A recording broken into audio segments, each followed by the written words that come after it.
In 2018, one of the most feared men in Manchester was finally caught. Not by a police raid, not by an informant, but by the running watch on his own wrist. For 3 years he had been untouchable, a cold professional who left no trace. A single fitness gadget undid him in seconds. He was only one of them.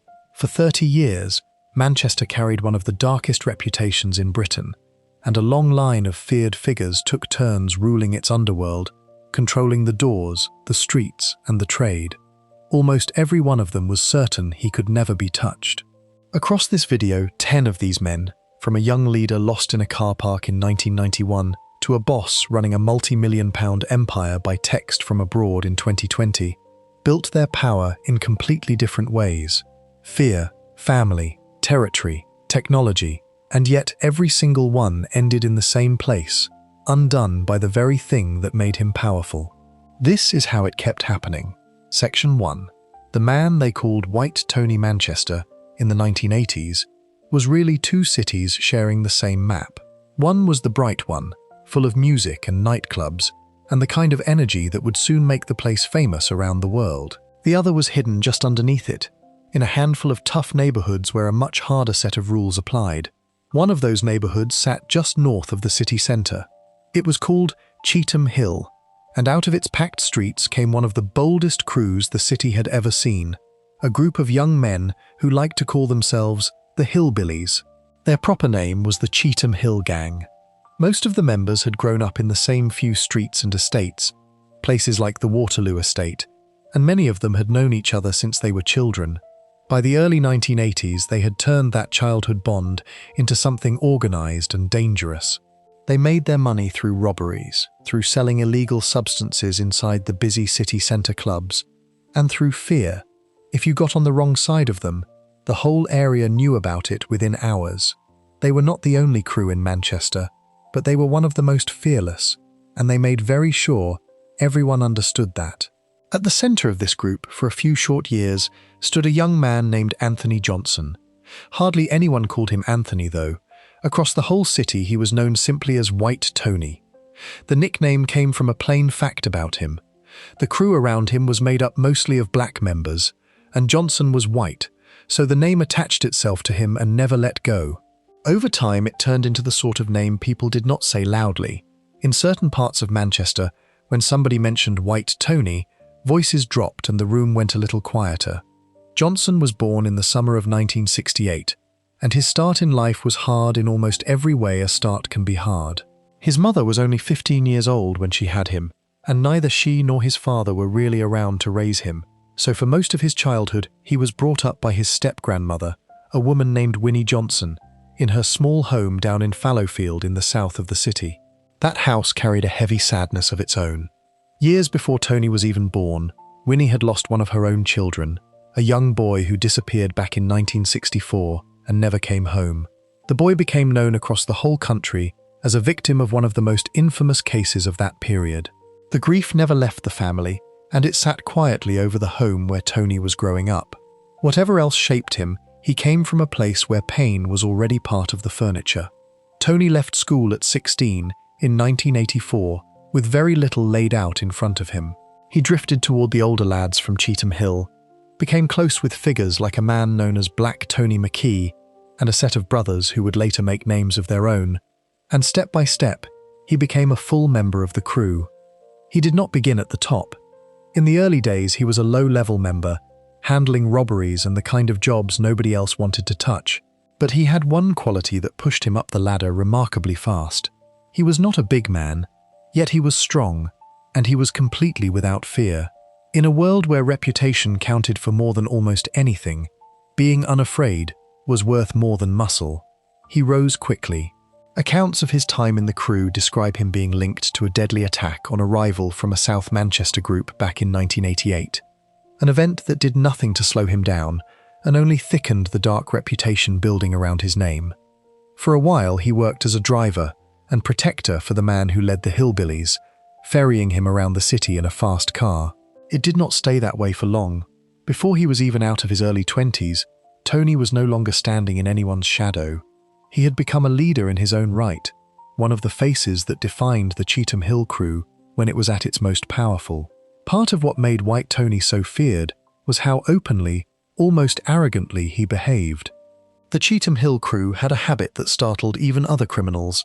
They would stride straight into bars and clubs in the city centre, force their way past the staff, and sell substances right out in the open while drinking expensive champagne that they had no intention of paying for. They carried themselves as though the normal rules of the world simply did not reach them. Tony was right in the middle of all of it. The most famous club in the city at the time was the Hacienda, the place at the very heart of Manchester's legendary music scene. Tony caused so much chaos there that the people running it found it almost impossible to keep order. On one occasion, he was reported to have threatened a doorman with a weapon. The disruption he and the crew brought became such a problem that the future of the club itself was thrown into doubt more than once. There was another moment that completely changed how the police viewed him and how they viewed the city's crews as a whole. In 1990, officers spotted Tony wearing a bulletproof vest and carrying serious weapons. For the police, this was an alarm bell. Until then, they had not truly grasped how well armed and how well prepared these crews had become. Seeing a young man from Cheetham Hill, kitted out like a soldier, told them that Manchester's underworld had crossed into a far more dangerous stage than they had imagined. The casual selling of substances in clubs was one thing. Body armor and military-grade weapons on the streets was something else entirely. His name kept turning up in the most serious incidents, and somehow he kept slipping free. On one occasion, he travelled with other members of the crew to a large carnival in Leeds, where a scuffle spilled over into an armed clash. Several people were caught up in the gunfire, including some who had nothing at all to do with any crew. Tony was arrested afterward. 2 of the men with him ended up behind bars, yet Tony walked away once again. That pattern followed him everywhere. Trouble found him, the law reached for him, and time after time he managed to wriggle out of its grip. To the people around him, it made him seem almost untouchable. In reality, it was building him a list of enemies that grew longer every single year. Down in the south of the city, Tony also helped light a fire that would burn for a very long time. Early in 1990, a rival crew from Moss Side, known as the Pepper Hill Mob, lost a major batch of illegal substances when the people carrying it were arrested and the goods were seized. That loss left the Moss Side crew weak and exposed, short on both product and money. Tony saw the opening and moved on it, which helped spark a bitter feud between Cheetham Hill in the north and Moss Side in the south. To rub it in, Tony and a group of Cheetham Hill men once tipped over the car belonging to the Pepper Hill Mob's leader in front of hundreds of people at a festival in Moss Side. It was a deliberate, public insult, a way of saying we can do whatever we want and there is nothing you can do about it. Stunts like that earned him respect on his own side of the city. They also made the south of Manchester hate him. Then came the job that tied his fate to the most powerful family in the city. In November 1990, a security van was robbed at Mumps Bridge in Oldham, and the amount taken was enormous, somewhere in the region of £360,000. That is a life-changing sum even now, and back then it was a fortune. Money on that scale almost always brings trouble, and the trouble arrived fast, this time over how the haul should be divided. The argument was not with some minor figure, it was with members of the Noonan family, one of the most powerful and most feared families in all of Manchester. By the late 1980s, the Noonans were said to control around 4/5 of the security on the city's nightlife, meaning they had a grip on the doors of clubs right across Manchester. Falling out with them over money was a very dangerous place for anyone to be. The bad blood only deepened from there. At a New Year party going into 1991, Tony, still only 22 years old, and once again carrying a weapon, threatened some of the men connected to the Noonan family who were working a club door. For nearly anyone else in the city, openly challenging the Noonans would have been unthinkable. Tony did it without blinking. That nerve was exactly the thing that had carried his name to the top. It was also, as it turned out, the thing that placed a target squarely on his back. He had spent years proving he was afraid of no one, and now the people he was not afraid of had run out of patience. It all came to a head in February 1991. On the 22nd of that month, Tony was behind the wheel of his white Ford Cosworth, a fast and flashy car that suited his image, with his friend Black Tony McKee beside him. They pulled into the car park of a pub called the Penny Black on Winterford Road in Cheetham Hill. What the two men did not realise was that they were rolling straight into a trap. Their escape route was blocked off by a taxi, and the people who had been waiting moved in. McKee was attacked first and managed to break free, running toward a nearby house to save himself. Tony had no such luck. In that car park, the young man who had built his entire name on being fearless lost his life. He was just 22 years old. The pub itself did not last much longer than he did. It was shut down and burned out shortly after the attack. As it happened, the building was partly owned by a member of the Noonan family, a detail that only thickened the cloud of suspicion over what had really taken place that night. When the police investigated, they eventually put Desmond Noonan, one of the Noonan brothers, on trial over Tony's death. The case did not hold up. Desmond Noonan was found not guilty and walked out a free man. To this day, no one has ever been convicted for what happened to White Tony Johnson in that car park. His case still sits unfinished, one of the many in Manchester's underworld where everybody seemed to have a version of the truth and nobody could ever prove it in front of a jury. The loss of White Tony was far more than the end of one young man's short and violent life. It was a turning point for the entire city. With Johnson gone, the balance of power across Manchester's underworld began to shift. A great deal of the control over the city's organised crime slid into the hands of the Noonan family and the brothers at the centre of it. A name that had once made people drop their voices in Cheetham Hill fell silent almost overnight, and into that silence stepped a family who would go on to dominate the Manchester scene for years. In an odd way, Tony's story is the perfect doorway into everything that comes next, because it lays bare the two rules that ran through this whole world. A reputation could carry you to the very top at astonishing speed, and the exact same reputation could get you removed from the board just as fast. What stands out most about Tony, looking back now, is how young he was through every part of it. He was still a teenager when he joined the crew, and only 22 when his life ended. In the space of just a few years, he went from a low-ranking member doing robberies to one of the most feared figures in the north of the city. That sheer speed tells you something vital about how this world really worked.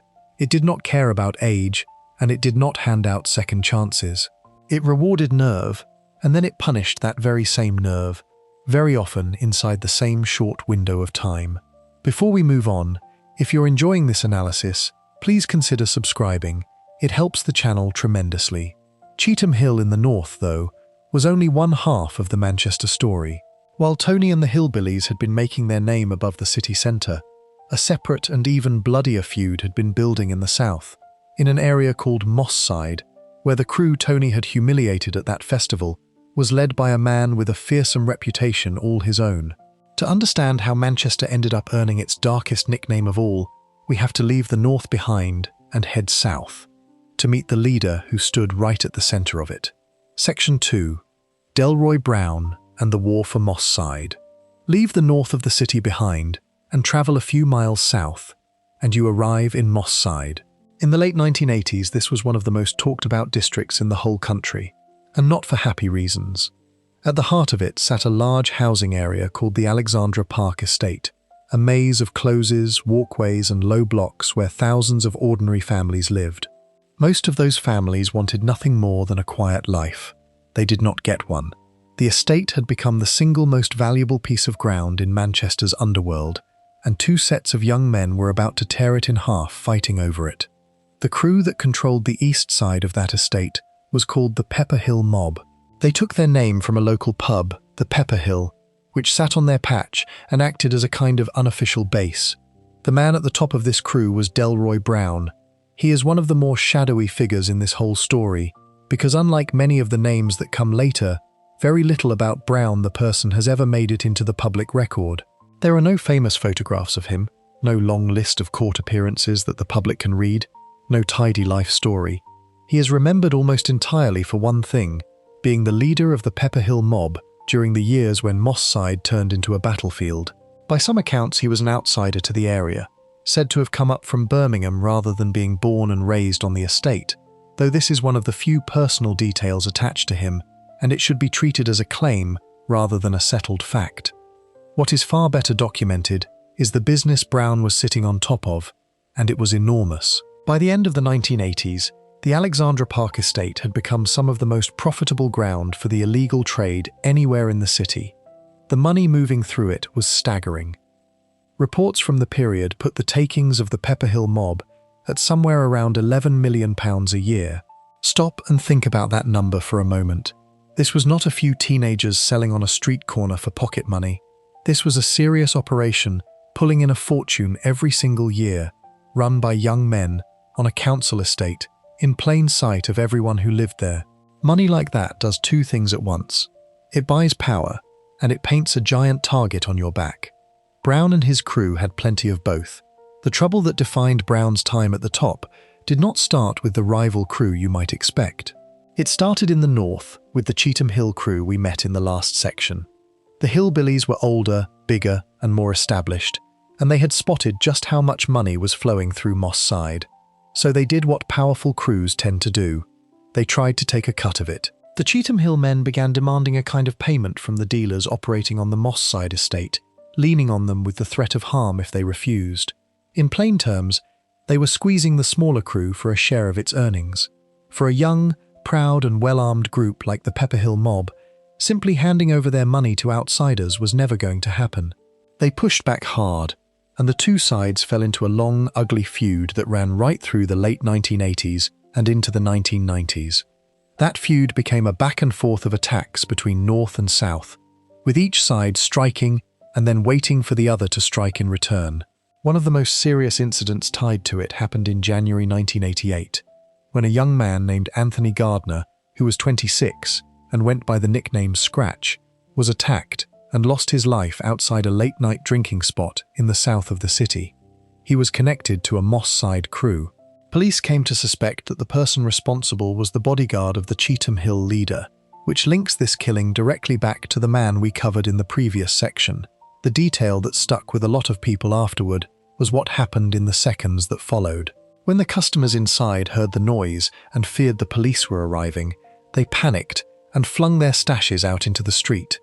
Officers later picked up more than £1,000 worth of product that had simply been thrown away on the pavement. That one small scene told the authorities everything they needed to know about how much of this trade was happening and how casually. While the war with the North simmered, an even more dangerous rivalry was forming much closer to home. On the west side of the very same Alexandra Park estate sat another emerging crew, a group of young men who hung around a cul-de-sac called Gooch Close and took their name from it. The Pepperhill mob and the Gooch crew lived almost on top of each other, separated by little more than the width of the estate. For a while, there was an uneasy peace. Then it shattered, and the reason it shattered came straight from the conflict with Cheetham Hill. Here is what happened. The Gooch crew had built up friendly ties with the Cheetham Hill men, buying and selling product with them and treating them as partners. There was even a family connection running between the two groups, with a relative of the Cheetham Hill leader holding an important position inside the Gooch. To Delroy Brown and the Pepperhill mob, this was close to a betrayal. From their point of view, the Gooch were doing business with the very people who had spent years trying to bleed Moss Side dry. The Pepperhill side put their foot down and declared that nobody from the south of the city was to have any dealings with Cheetham Hill at all. That demand landed badly. The Gooch had no intention of being told who they could and could not work with, and the order only angered them. From that spark, a fierce local war broke out, and it split the Alexandra Park estate cleanly down the middle. The Pepperhill mob held the east, the Gooch held the west. Two crews, one estate, and a line drawn through the middle of people's homes. The year 1991 showed exactly how brutal that split had become. In the April of that year, a 17-year-old named Carl Stapleton was attacked with a blade on the estate. He was friendly with members of the Gooch crew, and he did not survive his injuries. 4 men were later charged in connection with his death, but the case fell apart before it could reach a proper conclusion. A key witness, frightened into silence, refused to give evidence, and without that testimony the prosecution collapsed. Nobody was ever convicted. Later that same year, a 21-year-old man named Darren Samuels, who was out on bail at the time, also lost his life in Moss Side as part of the same conflict. These were not isolated flare-ups. At the worst of it, the area was recording something in the region of 2 armed incidents a day. Let that sink in. 2 a day, in one district, with families trying to raise children in the middle of it. Many of those families simply gave up and left, packing their things and moving off the Alexandra Park estate to get their children away from the constant danger. The crews stayed. The ordinary residents fled. By the summer of 1991, the authorities had seen enough, and they hit back with a major operation aimed squarely at the people running things. It was called Operation China.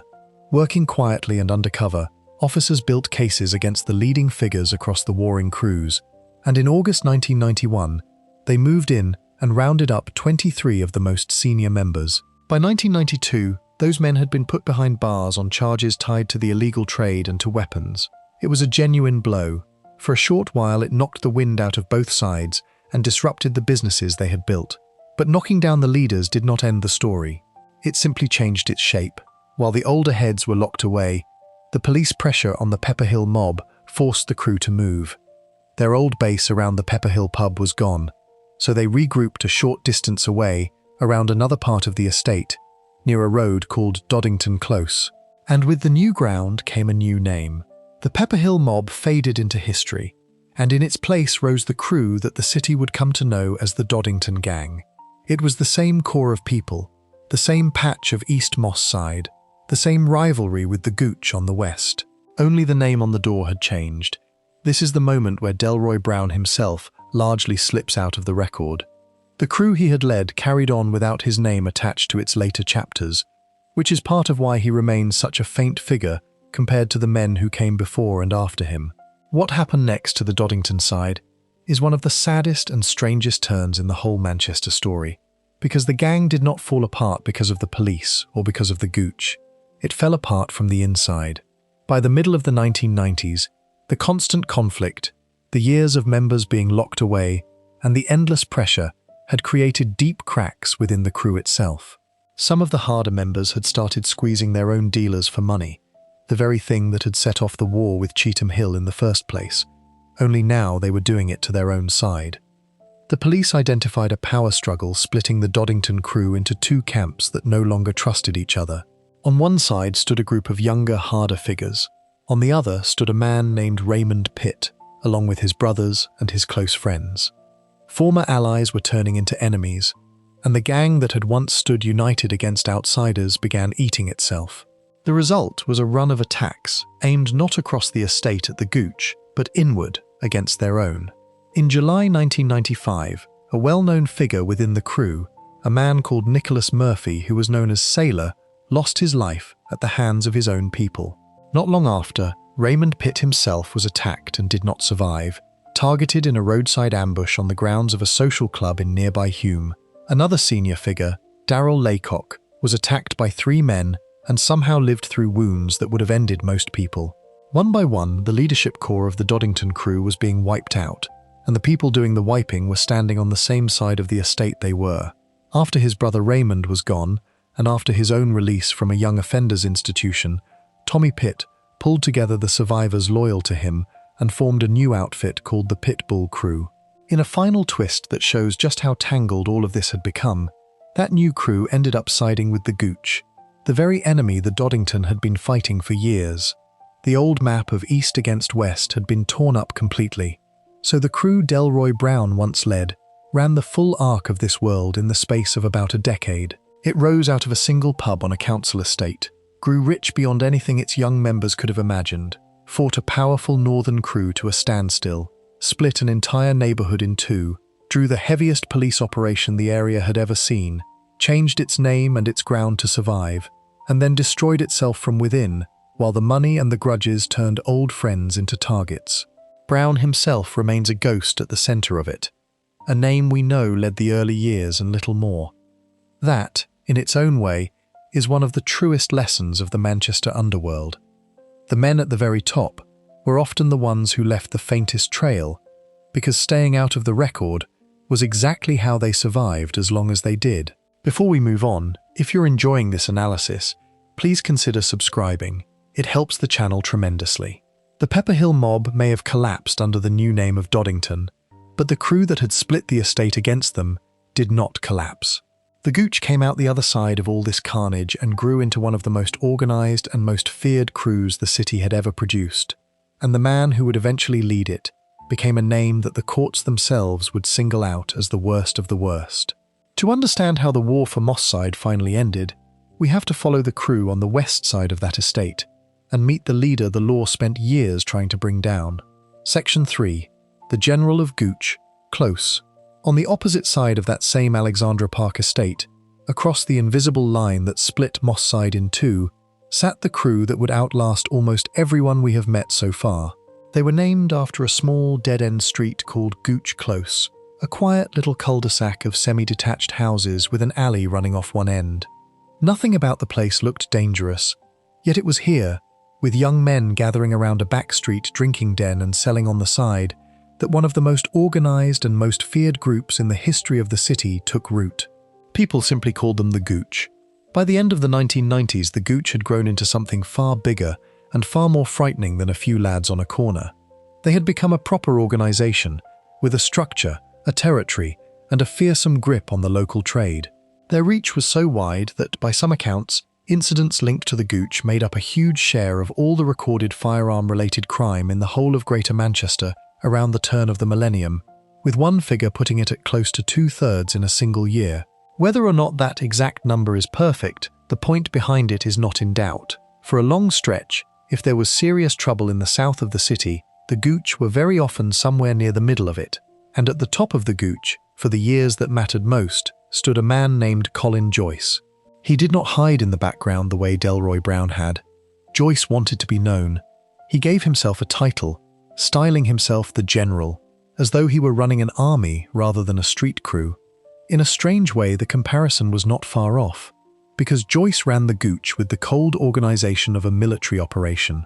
He directed the supply business, he handed out punishment to street dealers who stepped out of line or tried to cross the gang, and he aimed the crew's firepower at its rivals. He took the role of leader so seriously that he reportedly had the pockets of his jeans specially altered so they could hold a weapon while keeping his hands free. This was a man who walked around dressed for trouble every day as a matter of habit. Joyce did not run the Gooch alone. Standing beside him as the gang's other leader was a man named Lee Amos, and the two of them together formed the brain and the muscle at the very top of the organization. We will come to Amos and his own story shortly, because his path is worth a section of its own. For now, what matters is that the Gooch under Joyce and Amos were not a loose collection of friends. They were a tight, disciplined and ruthless unit, and that discipline is exactly what made them so hard to bring down. The authorities understood very early just how dangerous these two men were. Back in the year 2000, police moved against them and arrested both Joyce and Amos at a house in Moss Side that officers described as the gang's nerve centre, the place from which the whole operation was run. What they found inside that house told the full story. It held what was described as an extraordinary collection of weapons, a private arsenal kept ready for use. This was not one person carrying one item for protection. It was a stockpile, the kind of thing you would expect from people preparing for a sustained conflict. In 2001, on the back of that arrest, both Joyce and Amos were sent to prison for 9 years each. For a little while, the south of the city breathed easier. The two men at the head of the Gooch were locked away, and the worst of the violence connected to them quieted down. Then came the decision that would cost several people their lives. In 2007, both Joyce and Amos were released early, let out on license well before the end of their full terms. Letting them out turned out to be like opening a door that should have stayed shut. Almost as soon as the pair were back on the streets of Manchester, a fresh wave of violence erupted across the south of the city. The General was free again, and he wasted no time picking up exactly where he had left off. The old rivalries that had been simmering while he was away came roaring back to life, and within months, the body count began to rise. The heart of this new conflict was the long-running hatred between the Gooch and a rival crew known as the Longsight crew, who operated in a neighbouring part of South Manchester. This was the same kind of feud we have seen again and again, one crew against another, fighting over territory, money and respect, with each strike answered by another strike. In 2007, that feud reached a deadly peak, and 2 killings in particular would later define the case against Colin Joyce. The first of the 2 was a young man named Ukal Chin. He was just 24 years old, and he had connections to the rival Longsight side. In June 2007, Chin was ambushed in the Longsight area in broad daylight. A vehicle was involved, the attackers struck, and Chin did not survive. This was not a chance encounter or a fight that got out of hand. It was a planned, targeted attack carried out in the middle of the day, the act of a crew that no longer cared who saw what they did. The loss of Yukal Chin sent shockwaves through the rival camp and set the stage for an even more shocking event just weeks later, one that would horrify the entire city. That second killing belongs properly to the next section, but its victim was a young man named Tyrone Gilbert, who was 23, and he was attacked at a gathering held in memory of Yukal Chin himself. The cruelty of striking at people while they mourned a friend was almost beyond belief, and it became one of the defining images of how far the Gooch had fallen into pure ruthlessness. For years, cases like these had a habit of collapsing in Manchester. Witnesses would see everything and then say nothing, too frightened of what might happen to them or their families if they spoke. Crews like the Gooch survived precisely because ordinary people, and even rival gang members, were too scared to stand up in a courtroom and point a finger. The general had built his power on that wall of silence. What finally brought him down was the slow, patient work of cracking it. The investigation into the Gooch was enormous. Police pulled together a vast amount of evidence, including huge volumes of phone records that mapped out who was talking to whom and when. Most importantly of all, they managed to persuade a number of former members of the gang, people who had been on the inside and knew exactly how it worked, to turn against their old crew and give evidence. Around half a dozen of these former associates agreed to testify as protected witnesses, telling a jury the truth about how the Gooch operated and who gave the orders. For a gang that had depended on fear and silence for its entire existence, this was the thing it could not survive. The wall finally cracked from the inside. The trial itself began in October 2008, and it was no ordinary court case. So great was the danger of witnesses being frightened or interfered with that the authorities took the unusual step of moving the whole thing out of Manchester entirely. The case was heard at Liverpool Crown Court, around 35 miles away, specifically to lower the risk that gang members might intimidate the people giving evidence. The trial ran for roughly 6 months, a long and complex proceeding that laid out the full scale of what the Gooch had been doing across the south of the city. In April 2009, it all came to a head. 11 members of the Gooch were found guilty across a long list of serious offences, covering killings, attempted killings, weapons charges, and conspiracy to supply hard substances. At the very top of that list stood Colin Joyce, the self-styled general. He was convicted of the murders of both Yukal Chin and Tyrone Gilbert, as well as the attempted murder of another man. The court handed him a life sentence, and the judge ordered that he must serve a minimum of 39 years before he could even be considered for release. To put that in plain terms, a man who was 29 years old at the time was told he would be an old man, deep into his 60s, before there was any chance of him walking free. For all his talk of being a general, Joyce was led away to spend what amounts to the rest of his active life behind bars. The reaction from the authorities made clear just how significant this was. Manchester's chief prosecutor described the convictions as carrying enormous importance for the safety of the public, and he was not exaggerating. For 2 decades, the city had struggled to land a real blow against the leaders of these crews. The big names always seemed to slip away, protected by fear and by the silence it brought them. Bringing down the head of the Gooch and 10 others alongside him in a single sweeping case was a genuine turning point. It showed that even the most feared organisation in the south of the city could be dismantled if the evidence was built carefully enough, and if enough people found the courage to speak. There is one more thread worth pulling on before we move forward, because it captures something true about this entire world.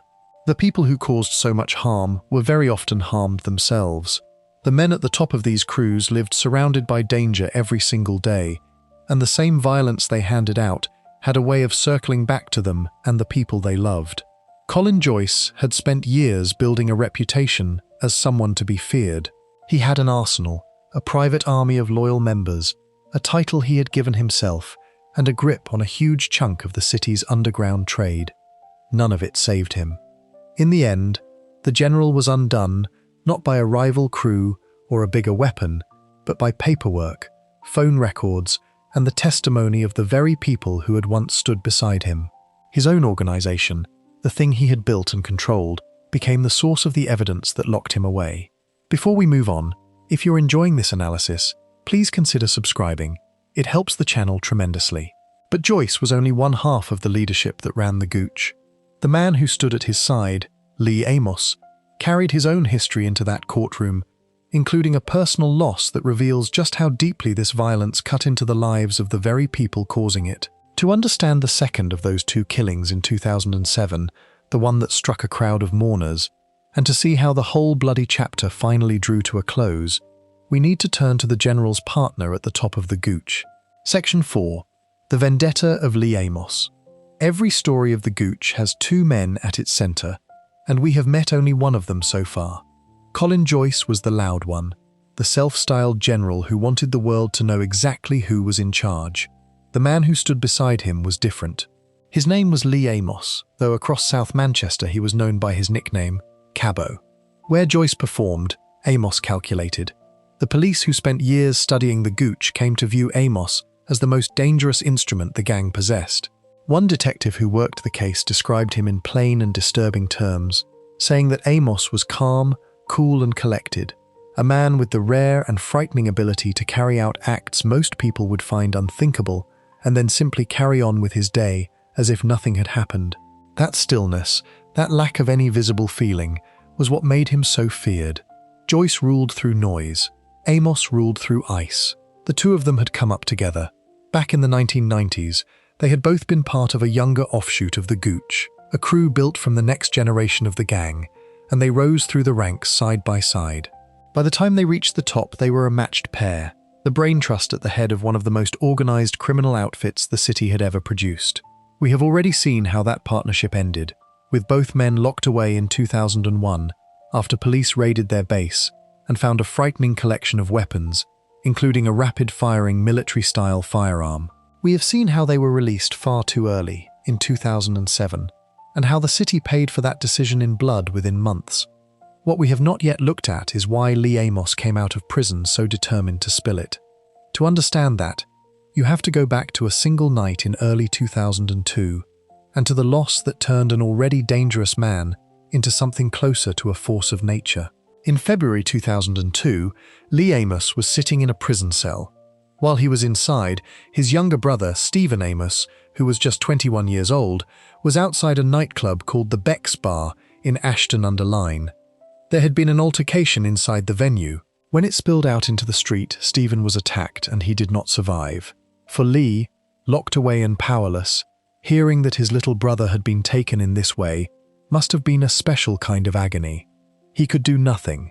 He could not protect him, could not be there, could not even seek answers in person. All he could do was sit with the news behind a locked door and let it harden into something permanent. What that loss became is captured in a single, chilling detail. Lee Amos had a phrase tattooed onto his arms. The words "can't stop, won't stop." The very same words were carved into his brother Stephen's gravestone. Think about what that means. The slogan was not just a piece of bravado inked on his skin. It was a vow, shared between the living brother and the dead one, a promise that whatever had been started would never be set down.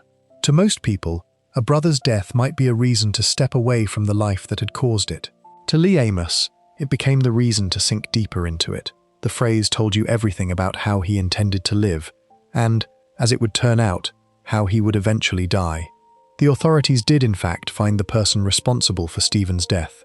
In 2003, a man named Richard Solomon, who was then 26 and a member of the rival Longsight crew, was convicted of the killing of Stephen Amos and of the attempted murder of another man. The judge who oversaw that case summed up the whole tragedy in a single phrase, saying it reflected the chilling reality of the lives being led by the young in South Manchester. So Lee Amos's instinct had been correct.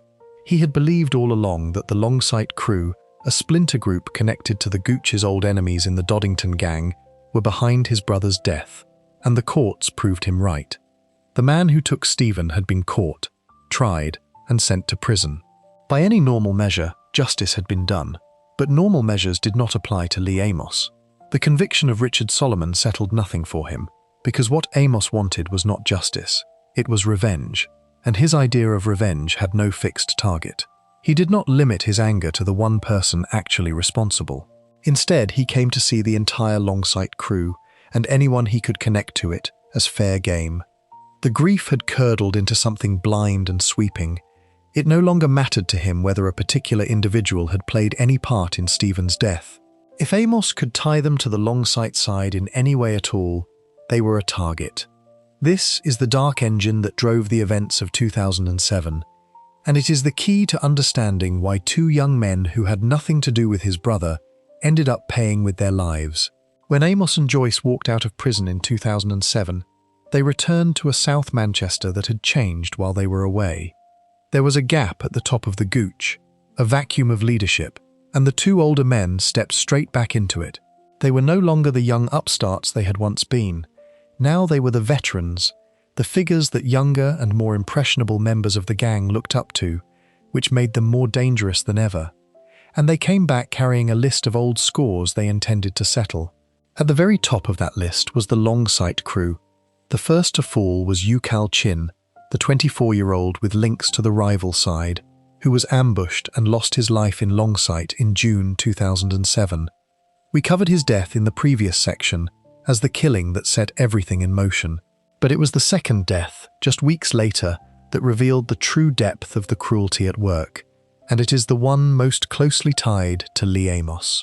On the night of the 27th of July 2007, dozens of people had gathered on a residential street called Frobisher Close in Longsight.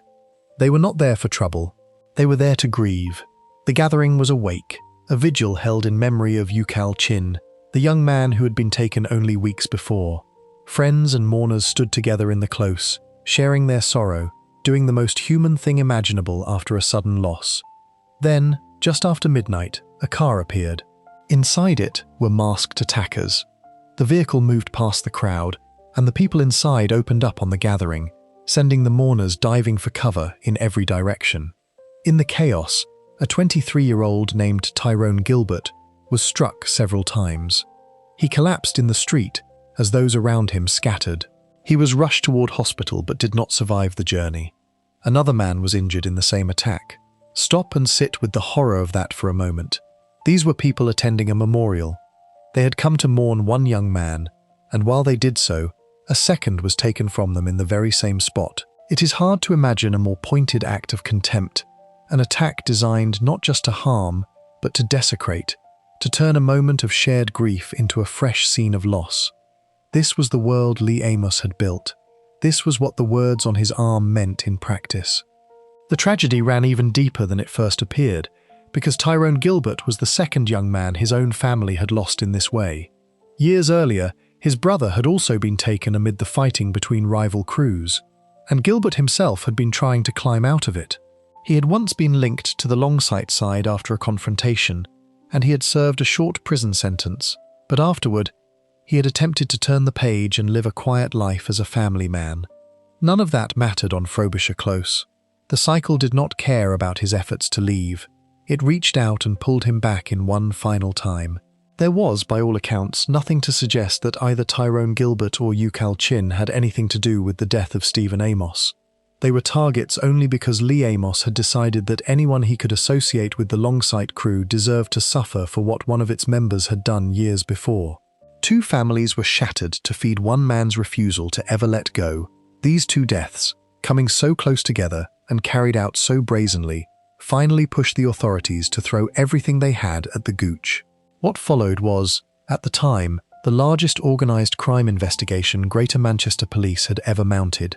Detectives set out to take the gang apart from the very top down, starting with Joyce and Amos and working their way down through the ranks to the lowest street-level members. They gathered enormous amounts of evidence, piecing together thousands upon thousands of phone calls and messages to map out who spoke to whom and to connect the orders at the top with the actions on the street.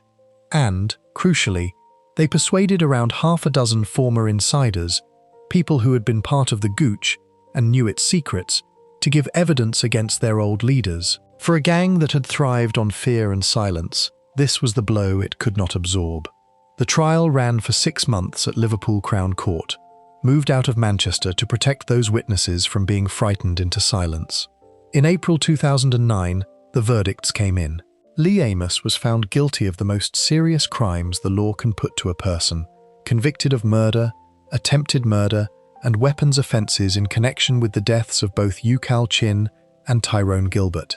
He was sentenced to life with a minimum term of at least 35 years. He was not alone. Alongside him, his partner Colin Joyce received his 39-year minimum, and a total of 11 members of the Gooch were convicted across the case. 2 other senior figures were also jailed, specifically over the killing of Tyrone Gilbert. The entire leadership and a large part of the structure beneath it were swept off the streets in a single, historic prosecution. For Lee Amos, the words on his arm proved to be a kind of grim prophecy. He could not stop, and he would not stop, and in the end that was exactly what destroyed him. He had taken the loss of his brother and, rather than letting it pull him out of the life, he had let it drive him further in than anyone, until it consumed not just his freedom, but the rest of his life. In April 2024, Lee Amos died in prison at the age of 48. He had spent the final 15 years of his life behind bars and would never walk free again. The man the police had called the gang's most dangerous weapon, the cool and collected figure who could do the unthinkable and move on, ran out of road inside a prison cell, far from the streets he had once terrorized. Can't stop, won't stop. He never did, and it cost him everything. The fall of Joyce and Amos did something that 2 decades of effort had failed to achieve. It broke the back of the violence in the south of the city. With the leadership of the Gooch removed and so much of its structure dismantled, the constant drumbeat of attacks that had defined Moss Side and Longsight for years began to fade. The drop was dramatic. By some measures, the number of armed incidents in the area fell by a staggering amount, with one account putting the reduction at well over 90% in the period that followed the convictions. The wall of silence that had protected these crews for so long had finally been breached, and once it was, the whole structure that depended on it came down. There was one more loss still to come, a final reminder of the cost of it all. In May 2009, only weeks after the Gooch trial ended, a 16-year-old boy named Giuseppe Gregory lost his life in a car outside a pub in Stretford. He is often remembered as the last victim of the long Manchester gang war, the closing entry in a list of names that stretched back 20 years.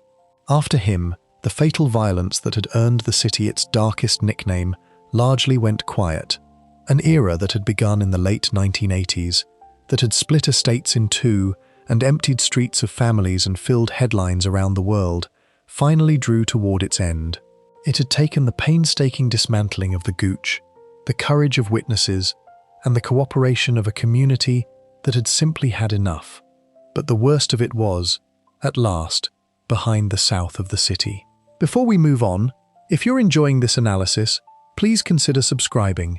It helps the channel tremendously. So far, everything in this story has played out in one part of Manchester, in the southern districts where the Gooch, the Doddington, and the Longsight crews tore at each other for control of the local trade. But there was another power in the city entirely, one that operated on the other side of town and ran on completely different rules. This was not a street crew fighting over an estate. It was a family, an organisation whose name carried a heavy kind of fear across the whole of Manchester and whose grip reached into the doorways of the city's nightlife. Their name has in fact already surfaced once in this very story, back at the start, in the car park where White Tony lost his life. It is time to cross the city and meet the family that stepped into the space his death left behind. Section 5. Desi Noonan, the Enforcer. To meet the family that took control of Manchester, you have to travel to a district called Whalley Range and go back a generation. The Noonans were an Irish family, and a large one. There were 14 children in all, raised in real poverty, and every single one of them was given a first name beginning with the letter D, a quiet nod to Dublin and to the Irish roots their parents had carried across the sea. Out of that crowded, hard upbringing came a handful of brothers who would go on to build one of the most notorious criminal operations in the history of British crime. The most important of them, for our purposes, were 3: Damien, Dominic, and the man this section belongs to, Desmond, known to everyone simply as Desi. Each brother had a role, and together they formed a complete machine. Damien was the one at the helm, the steadying hand who held the family's affairs together. Dominic was the charming one, the entrepreneur with a gift for talking and for business, though there was always something predatory underneath the charm. And Desi was the muscle. He was the enforcer, the family's instrument of force. The brother you sent when a message needed to be delivered in a way that could not be ignored. He looked the part too. Desi Noonan stood 6 feet tall and weighed around 20 stone, a genuinely huge man, and he had built his name as a fighter long before he built it as anything else. When Desi walked into a room, the room understood the situation immediately. The Noonans did not make their fortune the way the Moss Side crews did. There was no estate to defend, no street corner to hold. Their power came from a much smarter and much more valuable source: the doors of the city's nightlife. It began in the early 1980s when Desi started working as a doorman. His reputation and his sheer physical presence gave him instant credibility on the club doors of Manchester, and he soon realized there was far more to be had than a doorman's wage. So he began putting his own men on the doors of other venues. Then more again. By the late 1980s, it was said that the Noonan family controlled around 80% of all the nightlife security in Manchester. They had a grip on the entrance to almost every club worth having. Here is why that mattered so much. In the simplest possible terms, if you control the door of a nightclub, you control who comes in and who stays out. And that means you control who is allowed to sell inside. The people running the trade in those venues could only operate with the say-so of the men on the door, and the men on the door belonged to the Noonans. So the family took a cut of everything that moved through the clubs they guarded. They did not need to stand on a corner taking risks. They simply owned the gateway, and everyone who wanted to pass through it had to pay. The legendary dance venue at the centre of Manchester's famous music scene became one of their richest prizes. According to one documentary about the family, at their peak the operation was bringing in as much as £50,000 in a single night. That was the genius of the door business. It was quieter than a turf war, and many times more profitable. What made the Noonans untouchable for so long was not just the money, it was their complete absence of fear. A former Greater Manchester police officer who knew them well described the family in stark terms, saying their name was simply synonymous with violence, that they showed almost no fear of anything at all. They were not afraid of the authorities. They were not afraid of prison. They were not afraid of the consequences of their actions in the way that holds most people back. That fearlessness was their brand, and Desi embodied it more completely than any of them. As the enforcer, he was the proof behind the family's threats, the reason people paid up and stayed in line. The family's reach did not stop at the city limits. As their power grew, Desi began expanding into the nightlife of other cities, doing deals and forging connections across the country. He came into contact with some of the biggest names in the British underworld of the era, figures from Liverpool, Newcastle and London, whose reputations were every bit as heavy as his own. The Noonans were no longer just a Manchester concern. They had become a national one, a family whose name carried weight in criminal circles up and down the country. Now, you may remember a name from the very first section of this story. Back in 1991, in the car park of a pub in Cheetham Hill, a young man called White Tony Johnson lost his life, and the family suspected of being behind it was the Noonans. This is the same family and the same moment, seen from the other side. Desi Noonan was charged in connection with that killing. He stood trial for it, and he was acquitted, walking out of court a free man. Whatever the truth of that night, the outcome on the streets was clear. With White Tony gone, and the old order of the city shaken, a great deal of the control over Manchester's underworld slid into the hands of the Noonan brothers. The death that opened this entire story was also, in a sense, the death that crowned the family at its centre. There is a strange contradiction at the heart of Desi Noonan that is worth sitting with, because it stops him from being a simple cartoon of a violent man. For all that he was the family's enforcer, he was also respected enough across the city's underworld to act as a peacemaker. When the war in Moss Side needed to be calmed, Desi was one of the figures who helped broker a truce, sitting down alongside other major names of the day to bring a temporary halt to the bloodshed. Think about what that requires. To make rival crews lower their weapons and agree to peace, you have to be feared and trusted by every side at once. Desi was. There was another side to him too. He was a committed Irish Republican, and a dedicated anti-fascist who, away from his criminal life, was genuinely active in opposing far-right groups, sometimes confronting them directly on the streets. A violent criminal who also fought fascists and brokered peace between warring gangs. People are rarely as simple as their worst deeds, and Desi Noonan was a tangle of contradictions right to the end. By the early 2000s, the shape of the family was changing. Dominic had been sent away for 15 years over an armed robbery at a bank in Cheetham Hill, leaving the others to run things in his absence. Then, in 2003, the eldest of the three Central brothers, Damien, was lost in a motorbike accident while on holiday in the Dominican Republic. With Damien gone and Dominic still working through his sentence, the leadership of the family passed to Desi, who had been released from prison the year before. The enforcer had become the head of the house. The most feared man in the family was now the man in charge of it. It was around this time that the wider public got their clearest look at the Noonans, because a television documentary crew came calling. The investigative journalist Donal McIntyre filmed both Dominic and Desi for a program about the family, and the footage he captured was extraordinary. On camera, Desi did not hide who he was. He boasted openly, claiming that he had more weapons at his disposal than the police did, and dropping heavy hints that he was responsible for a string of deaths over the years. It is important to be clear about what these claims actually are. They are boasts made by a man who wanted to project total invincibility, and they have never been proven.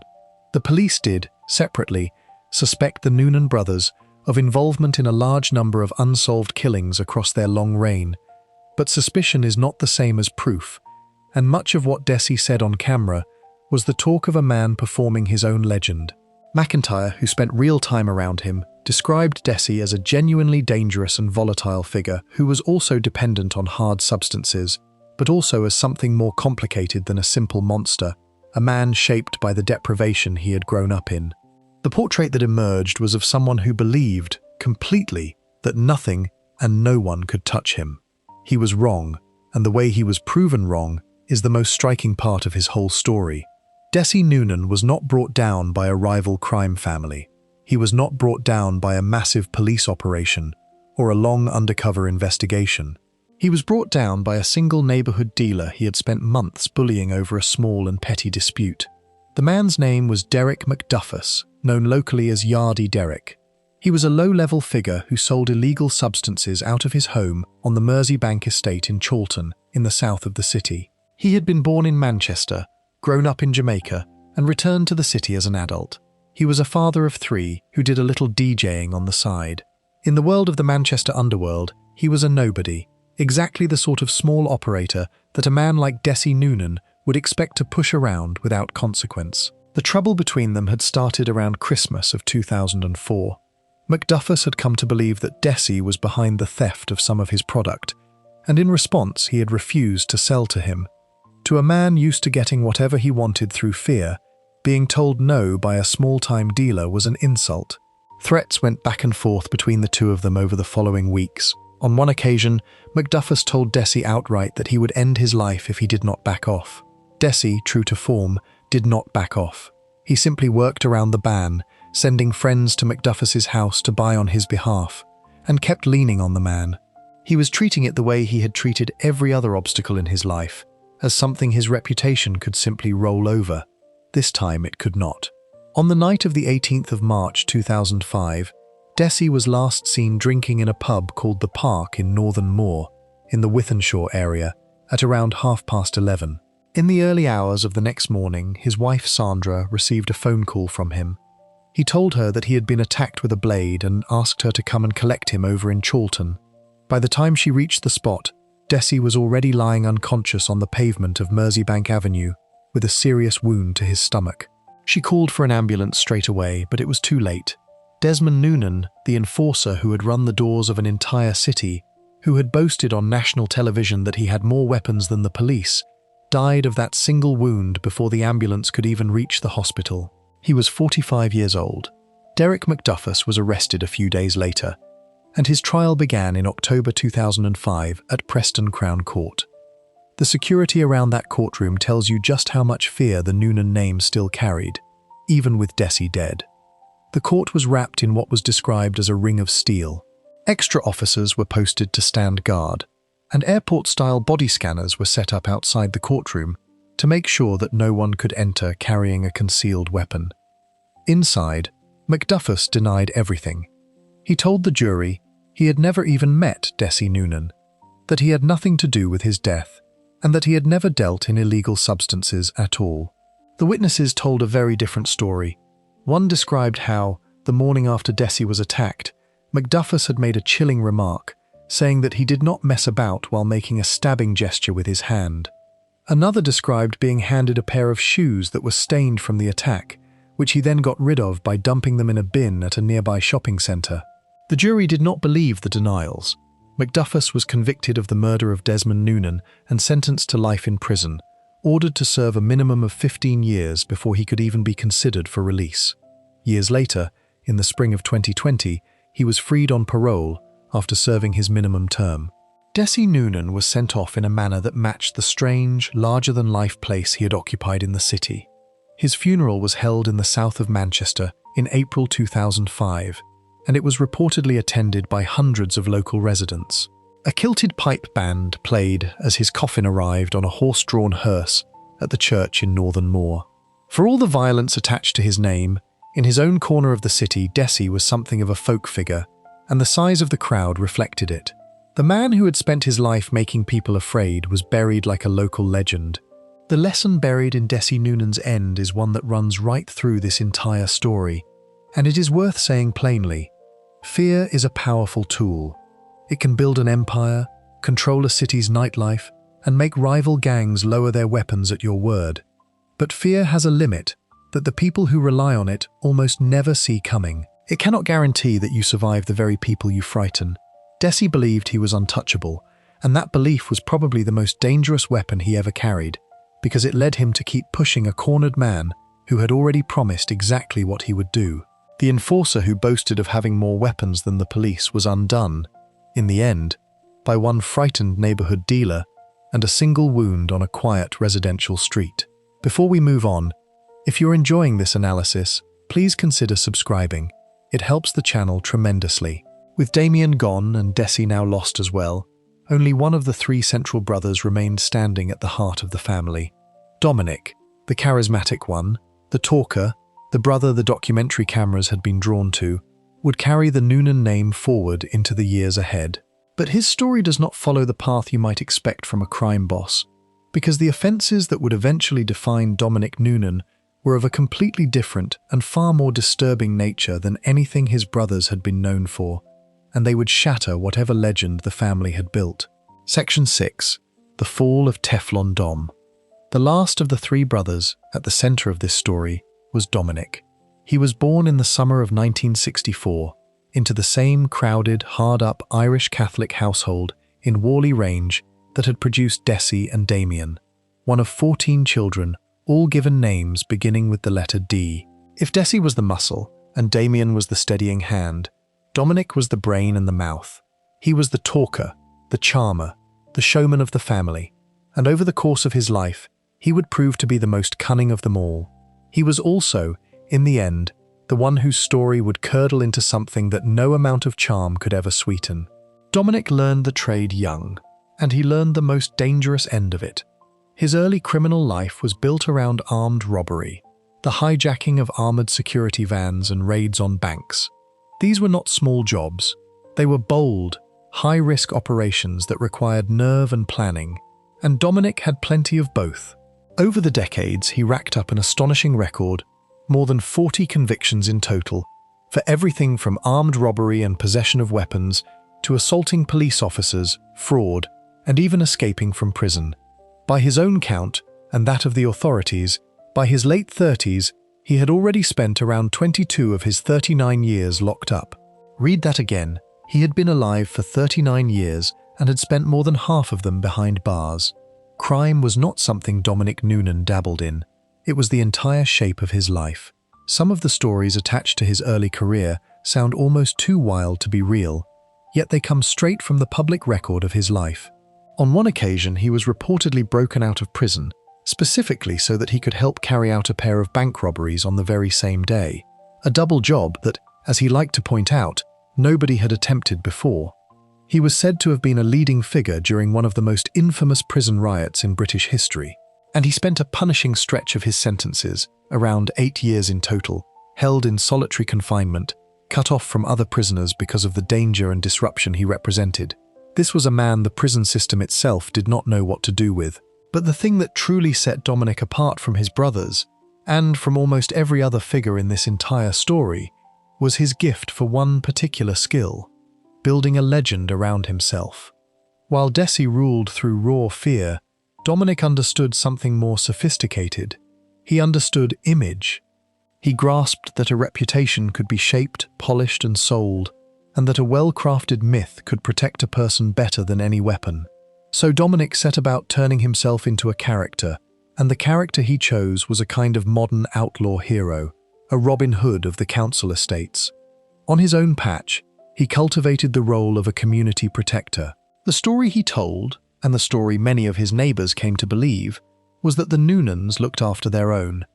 If someone on the estate had a problem, a dispute they could not solve, a debt, a family crisis, even an argument over who should care for a child, the idea was that you did not go to the police.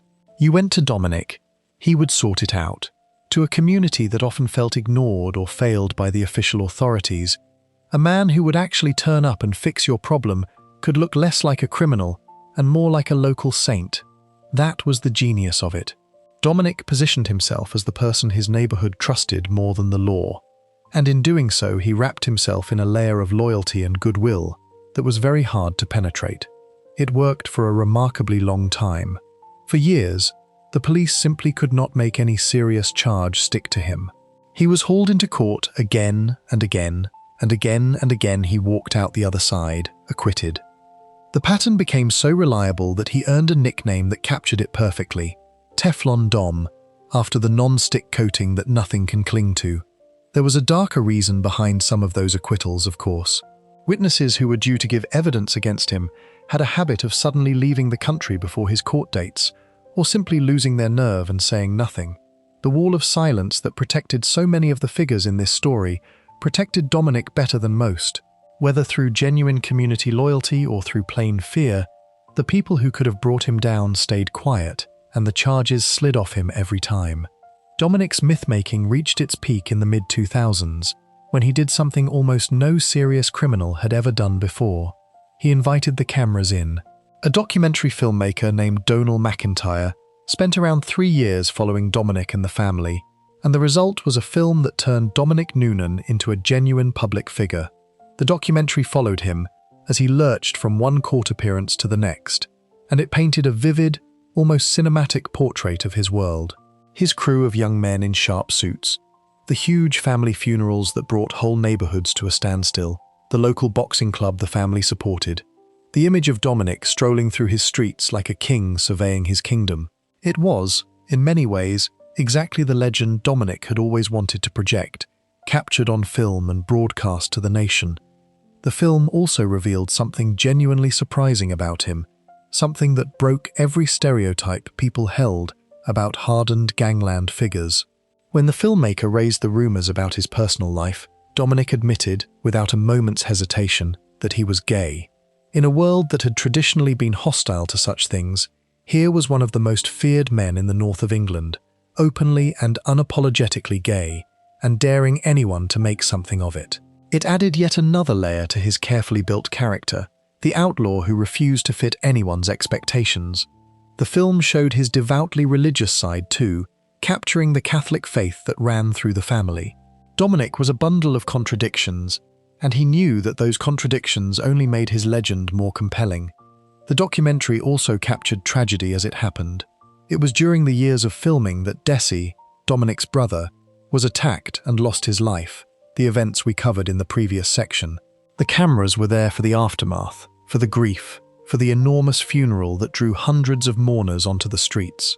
So the film that made Dominic famous also stands as a record of the moment the family began to lose its grip, the moment one of its central pillars was taken away. With Damien already gone and Desi now lost too, Dominic was left as the last of the central brothers, the head of the family and the keeper of its name. For a while, It seemed as though Teflon Dom might simply carry on forever, untouchable to the last, a folk legend who had outwitted the law for decades. The myth he had built was strong, the loyalty was real, the charm was undeniable, and the police, for all their efforts, had never managed to land the knockout blow on the big charges, the robberies and the killings that the underworld whispered about. It is worth being precise here, because the facts matter. Throughout his life, Dominic Noonan was alleged to have been connected to a number of gangland deaths. He was never convicted of any of them. On the most serious accusations that had followed him for years, the law never proved its case. What finally brought him down had nothing to do with any of that, and it shattered the legend completely. In 2012, Dominic was charged in connection with allegations made by a 15-year-old boy. It is important to be exact about what happened with that particular case, because fairness demands it. Those specific charges were later dropped in 2013, with prosecutors saying they could not continue with the case. He was not convicted in that instance, and it would be wrong to suggest otherwise. But the broader picture that was beginning to form around him was about to be confirmed in court in the most serious way possible. In early 2016, the run of acquittals that had earned him his nickname finally ended.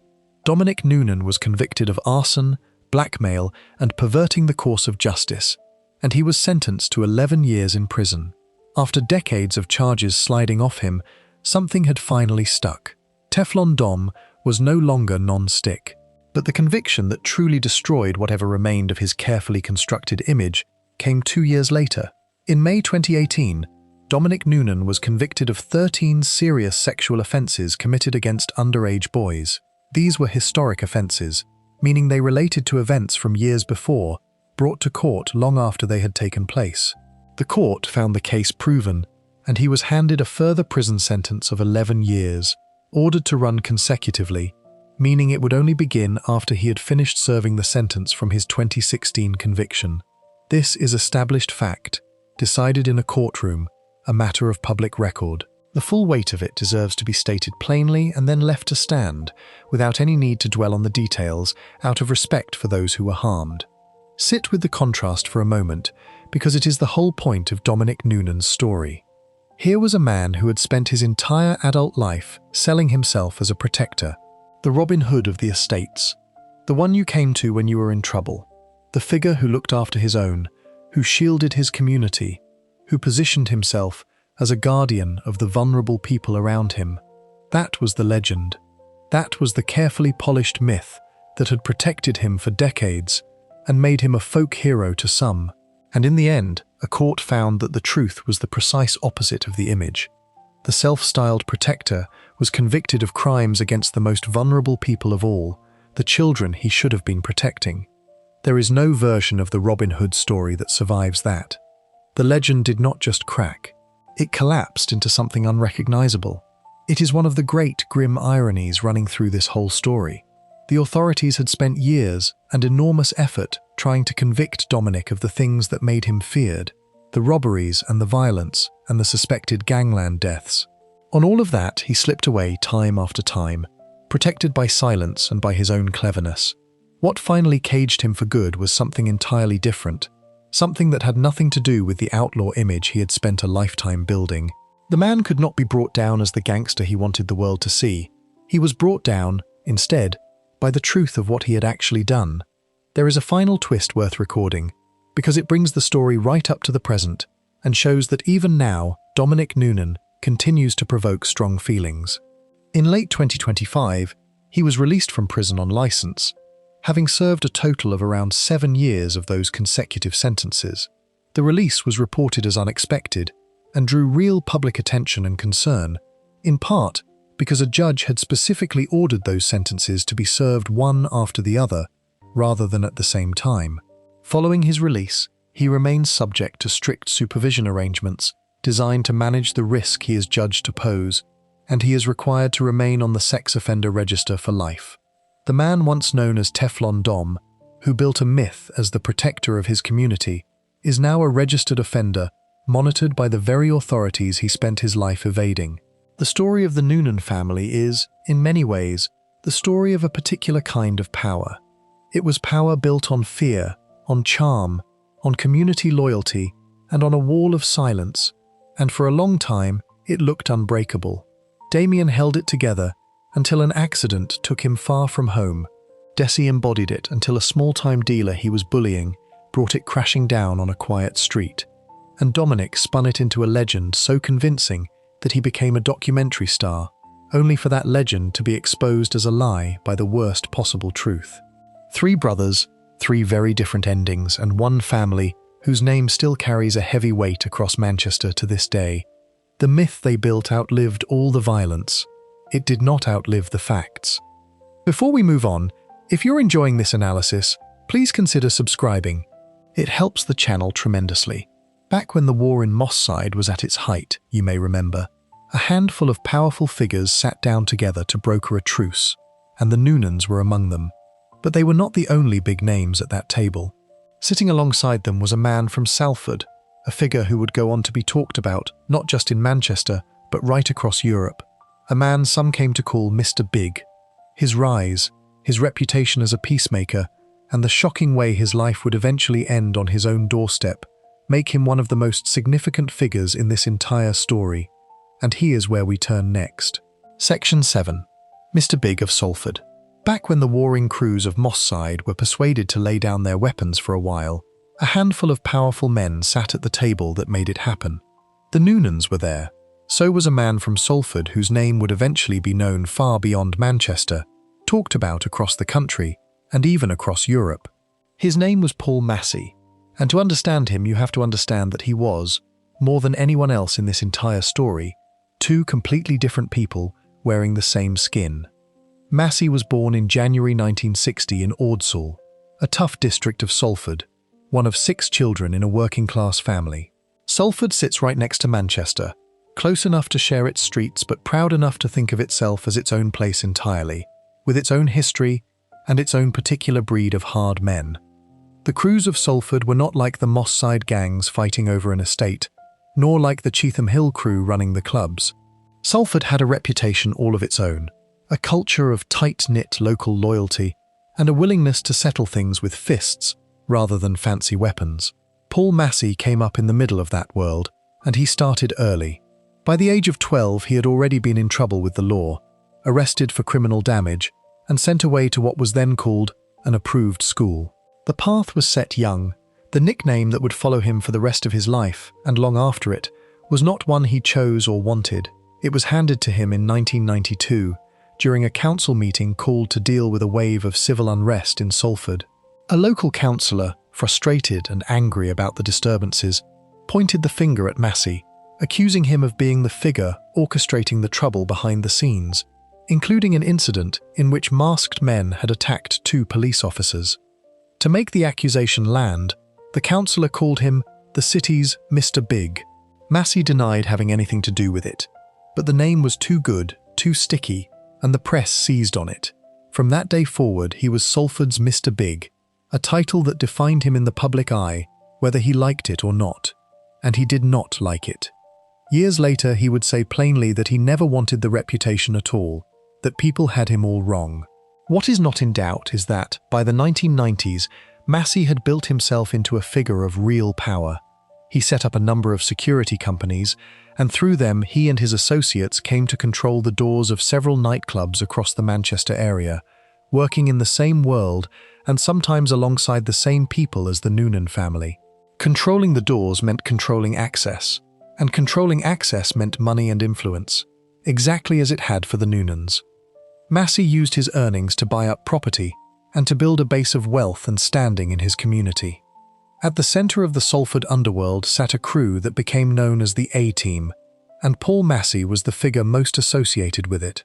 He had become a genuine power in the city, the man people pointed to when they talked about who really ran things in Salford. Now, it would be easy to soften Paul Massey into a lovable rogue, and plenty of people did exactly that. But the harder truth has to be stated, because it is part of who he was. In 1999, Massey was sent to prison for 14 years after a serious attack outside a nightclub in Manchester, in which he wounded a man with a blade and left him for dead. This was not a misunderstanding or a minor scuffle. The judge who sentenced him described Massey, in plain terms, as no stranger to violence. Whatever else he claimed about himself, the record showed a man capable of doing genuine harm. He served around 9 years of that sentence before being released. So when we talk about the gentler side of Paul Massey, we have to hold this alongside it. He was not a harmless man. He was a dangerous one, and the people around him knew it. And yet, here is the contradiction that makes him so fascinating. That same dangerous man was also, by many accounts, one of the most effective peacemakers in the entire Greater Manchester underworld. Several news organisations reported over the years that Massey served as an important mediator between rival criminal firms, the person both sides would turn to when a dispute threatened to spill into open warfare. He was one of the figures who sat down to broker the truce that briefly calmed the Moss Side gang war. Think about what that role demands. To make rival crews trust you enough to lay down their weapons, you have to be respected and feared by everyone at once, and you have to be seen as fair. Paul Massey was that figure. The man who could attack someone with a blade was also the man who could talk warring gangs into peace. He held both of those things inside himself at the same time, and that duality is the key to his whole story. After he came out of prison, Massey seemed to be reaching for something different. In December 2011, he was arrested again, this time as part of an investigation into money laundering. He spent more than 3 years on bail over it, but he was never charged, and eventually the matter was dropped without any charge being brought. He always denied any involvement, but it was what he did in 2012 that truly shocked everyone, and that revealed the side of him that most wanted to be taken seriously. Paul Massey, Salford's Mr. Big, ran for election as the mayor of Salford. He stood as an independent candidate, and he campaigned on a message of peace and unity. He promised to tackle poverty, to create better opportunities for the young people of the city, and to get hard substances off the streets. He even offered to do the job for free. This was not a joke or a publicity stunt in his own mind. He genuinely presented himself as someone who understood the problems of Salford from the inside and who wanted to fix them. He told a local newspaper that he did not want to be known as Mr. Big at all, that he had no desire for a fearsome reputation, that people assumed he was violent only because of his record, and that he wanted to get off that road and turn his experience into something good. He finished 7th out of 10 candidates, picking up just under 2,000 votes, around 4.5% of the total. He did not win. But the fact that he ran at all, and that thousands of people in Salford voted for a man known across the country as a crime boss, tells you something profound about the place he occupied in his community. To the authorities, he was a criminal. To a large part of Salford, he was one of their own, and maybe even a kind of protector. There is one detail from years earlier that hangs over everything that came next, and it is genuinely chilling. Back in 1998, Paul Massey took part in a BBC documentary, and during it, he spoke about his own future with remarkable calm. He said, in effect, that he could be shot dead at any time. He understood the world he lived in completely. He knew that a man in his position, surrounded by rivalries and grudges and people who wanted what he had, was never truly safe, no matter how powerful he became. He said it plainly, almost matter-of-factly, as though stating an obvious fact about the weather. 17 years later, that quiet prediction came true in the most direct way imaginable. On the 26th of July 2015, Paul Massey had just returned home from a trip to North Wales. He arrived back at his house on Manchester Road in the Clifton area of Salford. Waiting for him, dressed in military-style clothing, was a lone attacker. As Massey got out near his home, the attacker struck, using a rapid-firing weapon to carry out a swift, brutal, and clearly planned attack. Paul Massey, 55 years old, a father of 5 children and a grandfather of 8, lost his life right there in his own front garden, on the doorstep of the home he had built. The prophecy he had spoken so calmly in 1998 had finally found him, exactly where he should have been safest. This was not random violence. It was a targeted killing, carefully prepared, and it grew directly out of a feud tearing through the Salford underworld. The A-team, the crew Massey was tied to, had fractured, and a rival breakaway faction had emerged, known as the anti-A-team. The tension between these two sides had been building dangerously, inflamed by clashes, including a confrontation at a nightclub, and it had been escalating towards something terrible. The killing of Paul Massey was the moment it finally exploded. The most striking and tragic irony of his death is this. The The man who had spent so much of his life as a peacemaker, the figure others turned to in order to prevent exactly this kind of bloodshed, was himself taken by a feud that no one could calm, and his death, far from ending the violence, became the spark for far more of it. The authorities understood immediately how dangerous the situation had become. Greater Manchester Police offered a £50,000 reward for information, and they openly feared that Massey's killing would trigger a wave of revenge attacks across Salford. They were right to be afraid. Across the whole of 2015, there were 19 separate shooting incidents in Salford alone, a staggering number for a single area in a single year. And the violence did not stay confined to the men involved in the feud. In one of the most disturbing incidents, a young mother and her 7-year-old son were attacked at their own home, an attack the police believed was connected to the fallout from Massey's death. Thankfully, both of them survived, but the fact that the violence reached a child in his own home shows just how far things had spiraled. The death of the peacemaker had unleashed precisely the kind of chaos he had built his reputation on preventing. When it came time to lay Paul Massey to rest, Salford turned out for him in extraordinary numbers. His funeral was one of the largest the city had ever seen. His coffin was carried on a horse-drawn carriage, and thousands of mourners lined the streets to watch it pass. For all the violence attached to his name, for all the years he spent on the wrong side of the law, the people of his city came out in their thousands to say goodbye. It was the send-off of a local legend, not a forgotten criminal, and it captured the strange place Massey held in the heart of Salford. He was feared and he was loved, often by the very same people. Paul Massey is, in the end, the hardest figure in this entire story to sum up in a single line, and that is exactly what makes him so compelling. He was genuinely violent, a man who put another person in mortal danger with a blade, and was called no stranger to violence by a judge. He was also genuinely a peacemaker, trusted by rival crews to keep the peace between them, and a man who tried, at least in part, to turn himself towards something better by standing for office on a platform of unity. He foresaw his own end with chilling accuracy and could do nothing to escape it. The man who could persuade armed enemies to lower their weapons could not stop the one feud that mattered most to his own survival. Both of these people were real, and both of them were Paul Massey. Before we move on, if you're enjoying this analysis, please consider subscribing. It helps the channel tremendously.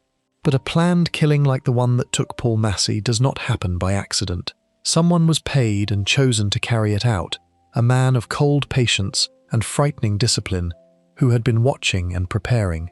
For 3 years it seemed he might never be caught, that he had pulled off the perfect attack and vanished. In the end, his undoing came from the smallest and most unexpected source imaginable, a single piece of everyday technology that he never once imagined could betray him. The story of that man, and of the tiny mistake that exposed him, is where we go next. Section 8, The Iceman's One Mistake. Almost everyone we have met so far gave the orders. They were the bosses, the heads of families, the leaders of crews, the men who sat at the top and decided who would be harmed and when. The figure in this section was different. Mark Fellows was not a leader. He gave no orders and ran no gang. He was something colder and, in its own way, more frightening. The instrument the violence used, the man other people hired to do the unthinkable. If the bosses were the brain of the feud that took Paul Massey, Mark Fellows was the hand. He was born in September 1980, originally from Salford, the same hard streets that produced Massey himself, though by his adult years he was living over in Warrington. Little is known about any ordinary honest work he may ever have done, because his real trade left no payslips. Fellows grew up into the criminal world of the Northwest and aligned himself with the anti-A-Team, the breakaway faction that had turned against Paul Massey's A-Team. And within that world, he developed a reputation that earned him a nickname which said everything about him. They called him the Iceman. The name was not for show. It described a real and unsettling quality in the man. Fellows was cold. He was calm. He could plan and carry out the taking of a human life and then simply walk away and carry on with his day as though nothing at all had happened, his pulse never rising, his face never changing. Where other figures in this story were driven by rage, by grief, by greed or by wounded pride, Fellows seemed to be driven by almost nothing at all. The police came to describe him as a professional gunman, a man who treated ending a life as a job to be done well, rather than a passion to be indulged. He did not act on impulse. He watched, he prepared, he used surveillance and careful planning, and he relied on technology and patience to make sure his work was clean. That discipline was exactly what made him so dangerous, and for 3 long years, it was what kept him free. We have already seen the result of his work from the outside. On the 26th of July 2015, Paul Massey was attacked and lost his life in the front garden of his home in Clifton, struck down by a lone figure in military-style clothing, wielding a rapid-firing weapon. What we did not see in the previous section was the preparation that lay behind that attack, because that preparation is the heart of this story. A killing like Massey's does not just happen. Someone has to learn the victim's routine. Someone has to study the streets around the home, find the right spot to wait, work out the approach and the escape. Someone has to turn up beforehand, quietly, and walk the ground. Mark Fellows was that someone. Weeks before Massey was attacked, the Iceman went to scout the scene, to learn the layout of the area around Massey's home, and to find the field across the road from the house, the perfect place from which to watch and to wait. He did his homework the way a professional does, and it was during that homework that he made the single mistake that would eventually destroy him. For a long time, though, it looked as if he had made no mistake at all. After Massey's death, the trail went cold. Fellows had been careful. He had left no obvious witnesses willing to talk, no clear forensic link, nothing that the police could use to put him at the scene. The most feared kind of criminal is not the loud one but the quiet, methodical one. And Fellows was as quiet and methodical as they come. Months passed, and then years, and the man who had taken Salford's Mr. Big remained a free man, walking around as though he had gotten away with the perfect attack. To everyone watching, it seemed he had. Then, in 2018, he did it again. This time the target was a man named John Kinsella. Kinsella was 53 years old, a well-known criminal enforcer from Liverpool, and a skilled martial artist, and he was a close friend of Paul Massey. The two men had moved in the same world and stood on the same side of the Great Salford Divide, which made Kinsella, in the eyes of the anti-A team, another enemy worth removing. On the 5th of May 2018, Kinsella was out walking near a road called St Helens Linkway in the Rainhill area of Merseyside. He was not alone. With him was his partner, Wendy Owen, who was pregnant at the time, and the two of them were out together when Fellows lay in wait and struck. Kinsella lost his life in the attack. Wendy Owen, mercifully, was not harmed and managed to get away. To carry out and coordinate this second killing, Fellows and an associate made use of specialist encrypted phones, the kind designed to keep criminal communications secret, believing that the technology would keep their planning hidden from the authorities forever. The second killing was, in a way, the beginning of the end for the Iceman, two senior figures from the same side of the same feud, both taken by a careful lone attacker, was a pattern, and patterns can be traced. The pressure on the investigation grew enormously, and this time the net began to close. In June 2018, only weeks after the Kinsella attack, Mark Fellows was arrested. The careful professional who had stayed free for 3 years was finally in custody, and the case against him would turn on one extraordinary piece of evidence. When Fellows was brought to trial, the proceedings reflected just how dangerous he and his world were considered to be.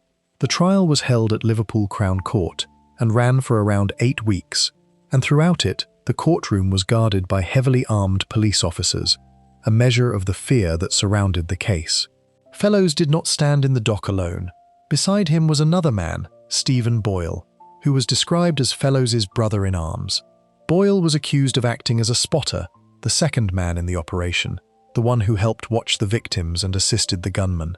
The two of them, the prosecution argued, had worked together to hunt down their targets. And then came the evidence that turned the whole case. When police searched Mark Fellows' home, they found, among his belongings, a Garmin fitness watch. Now, for anyone who has not come across one, this is a completely ordinary piece of equipment, the kind of thing millions of people wear every day. It is a watch designed for runners and people who exercise, and one of its main features is a built-in satellite tracking function, the same technology that powers the maps on a mobile phone. When you go for a run wearing one, The watch quietly records exactly where you went, tracing your route on a map and storing it, so you can look back later and see how far you traveled and where. It is meant to be a harmless tool for people who want to keep fit. For Mark Fellows, it became the most damning witness imaginable, because the Iceman, it turned out, was a keen runner, and on the day he went to scout the area around Paul Massey's home, weeks before the attack, he had been wearing that very watch. The watch did exactly what it was designed to do. It silently, faithfully recorded his journey, tracing his route from his own home all the way to the field directly opposite Massey's house, the very spot a gunman would later use to lie in wait. He had walked or moved across the ground he intended to use, and his watch had drawn a perfect map of it and saved it. When investigators examined the data stored on that device, there it was in black and white, a recorded trip placing Mark Fellows at the murder scene during the planning stage of the attack. Think about the irony of it for a moment, because it is almost unbelievable. Here was a man so careful, so professional, so disciplined that he had avoided detection for 3 years after taking the life of one of the most famous figures in the Northwest. He trusted nothing. He planned everything. He used encrypted phones designed to keep his secrets safe. He left no witnesses, no obvious forensic trail, nothing the police could grab hold of. And yet this same meticulous man was brought down by a running watch on his own wrist, a gadget he had simply forgotten to think about, recording his movements without him ever giving it a second thought. The Iceman, who controlled every detail of his deadly work, was undone by the one detail he never imagined could betray him. All his discipline counted for nothing against a piece of everyday technology quietly doing its job. The verdict, when it came, was decisive. Mark Fellows was found guilty of both killings, the murder of Paul Massey in 2015 and the murder of John Kinsella in 2018. He was found not guilty of the attempted murder of Wendy Owen, Kinsella's partner. His associate, Stephen Boyle, was convicted of the murder of John Kinsella, but was cleared of any part in the killing of Paul Massey. For Fellows, the judge, Mr. Justice William Davis, handed down the most severe sentence that exists in the British legal system. He was given a whole life term.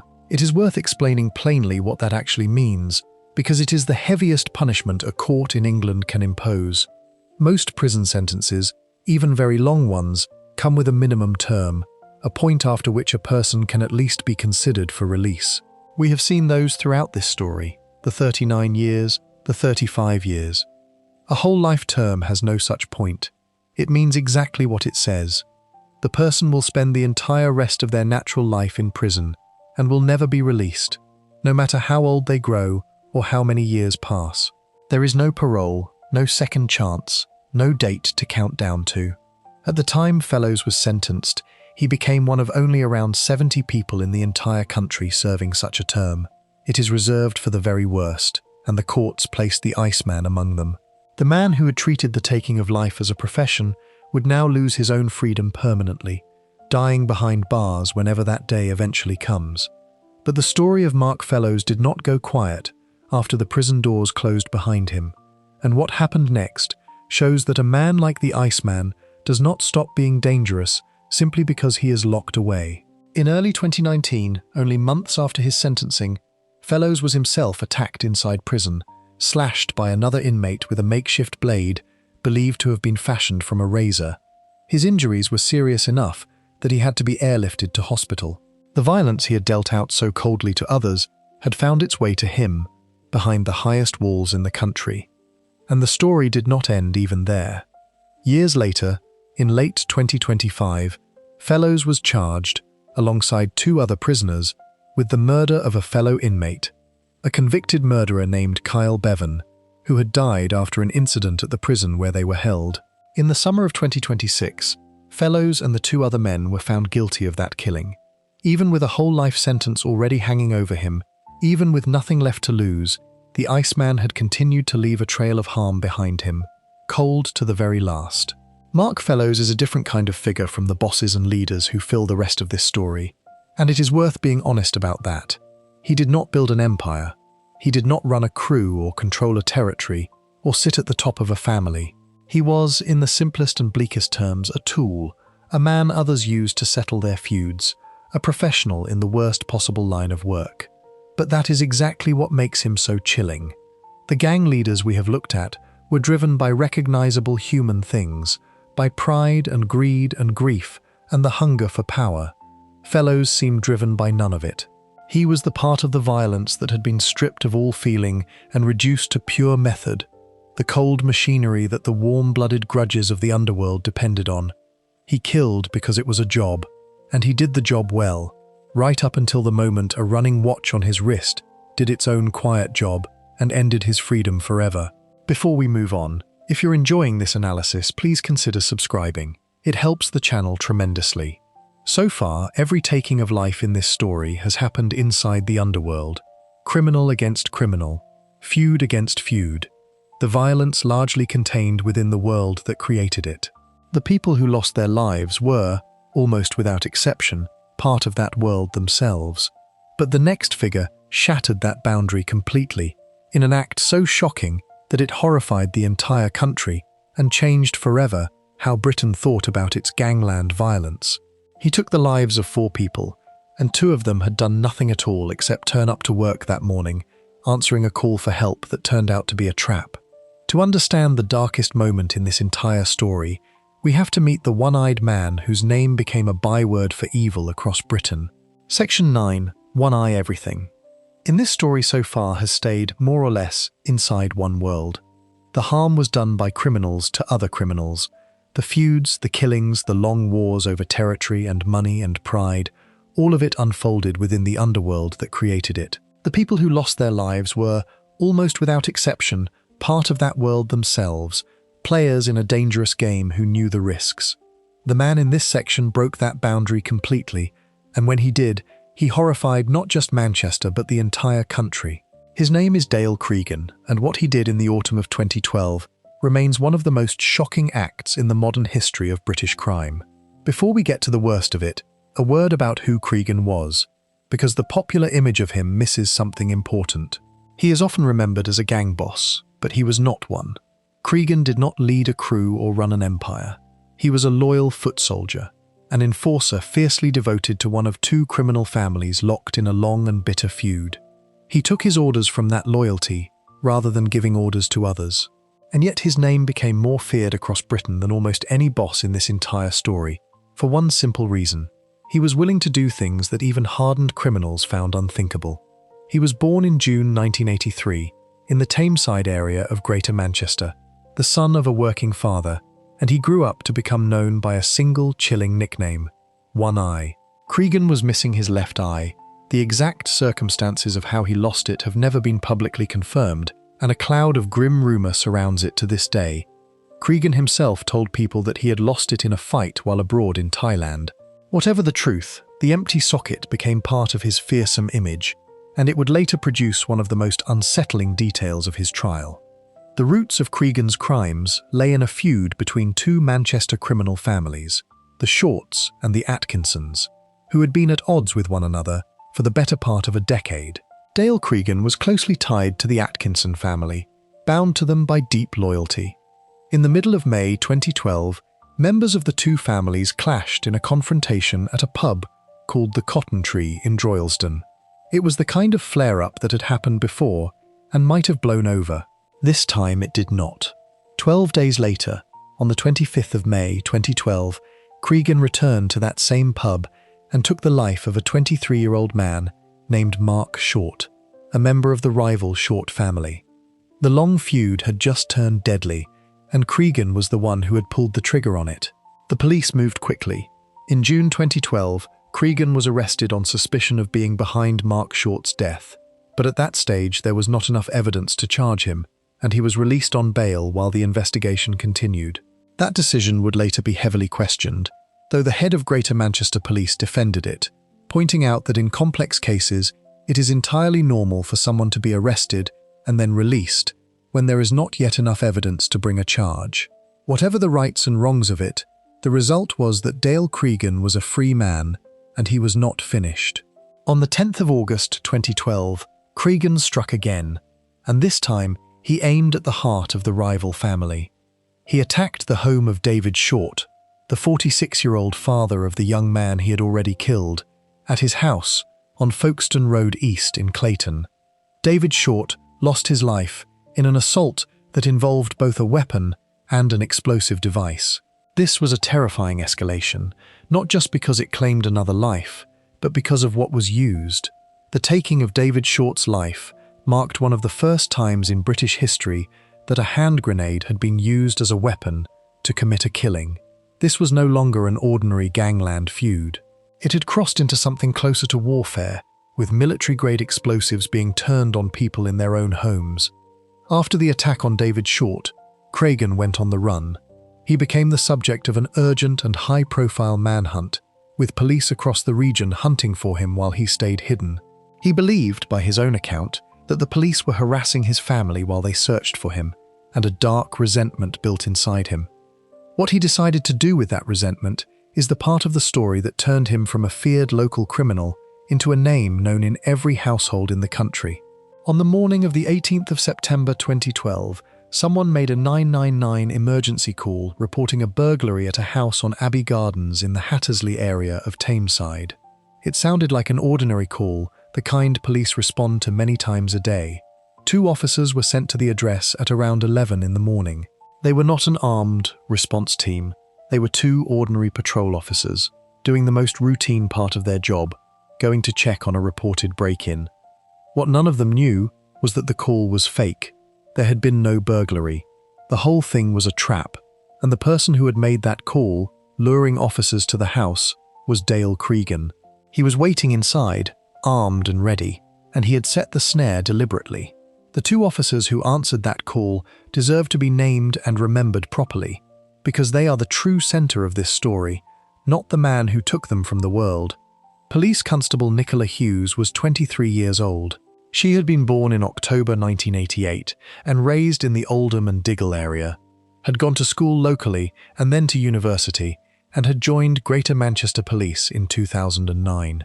The people who knew her described her as bubbly and warm-hearted, and away from the job, she was a karate champion.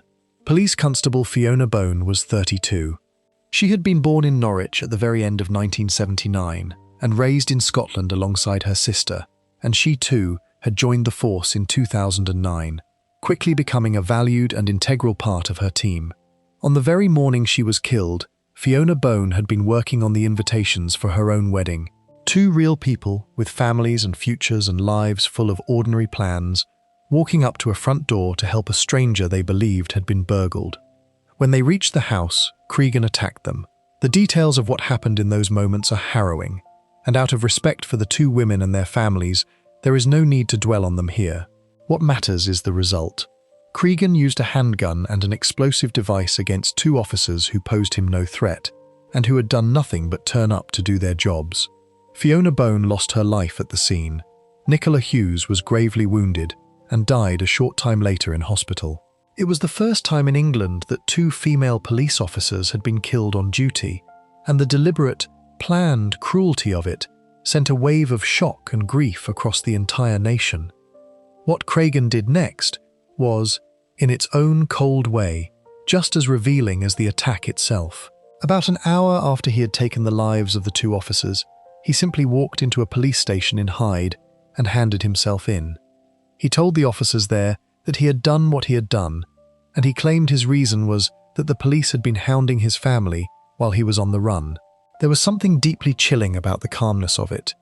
This had not been a moment of blind panic. It later emerged that Cregan had spent the night before the attack relaxing with beer and cigars, fully aware, by his own admission, that it was his last night of freedom. He had known exactly what he was going to do, had enjoyed a final evening, carried out the trap, and then turned himself in. The premeditation was total. The reaction across the country was immediate and overwhelming. The Prime Minister of the day described the attack as a despicable act of pure evil. The head of Greater Manchester Police called it cold-blooded murder. The killings were spoken of as the worst attack on British police officers in a generation. When the funerals for Nicola Hughes and Fiona Bone were held, on consecutive days at Manchester Cathedral, much of the city centre came to a standstill. Police officers travelled from all over the country to bow their heads and pay their respects to 2 colleagues most of them had never even met, because the loss belonged to all of them. The grief was enormous, and it was shared. Dale Cregan's trial began in February 2013 at Preston Crown Court, where he stood alongside 9 other people accused in connection with the wider feud. The case lasted around 4 months, one of the longest and most heavily guarded trials the region had ever seen. Early in the proceedings, Cregan admitted that he had killed the 2 police officers. Later in the trial, he also admitted to the killings of Mark and David Short. It was during this trial that one of the most disturbing details of the whole affair emerged. Because of his missing eye, security staff required Cregan to remove his false prosthetic eye every single time he entered or left the courtroom, so that they could be certain he was not concealing anything inside the empty socket. Even in a high-security courtroom, surrounded by guards, the man was considered that much of a risk.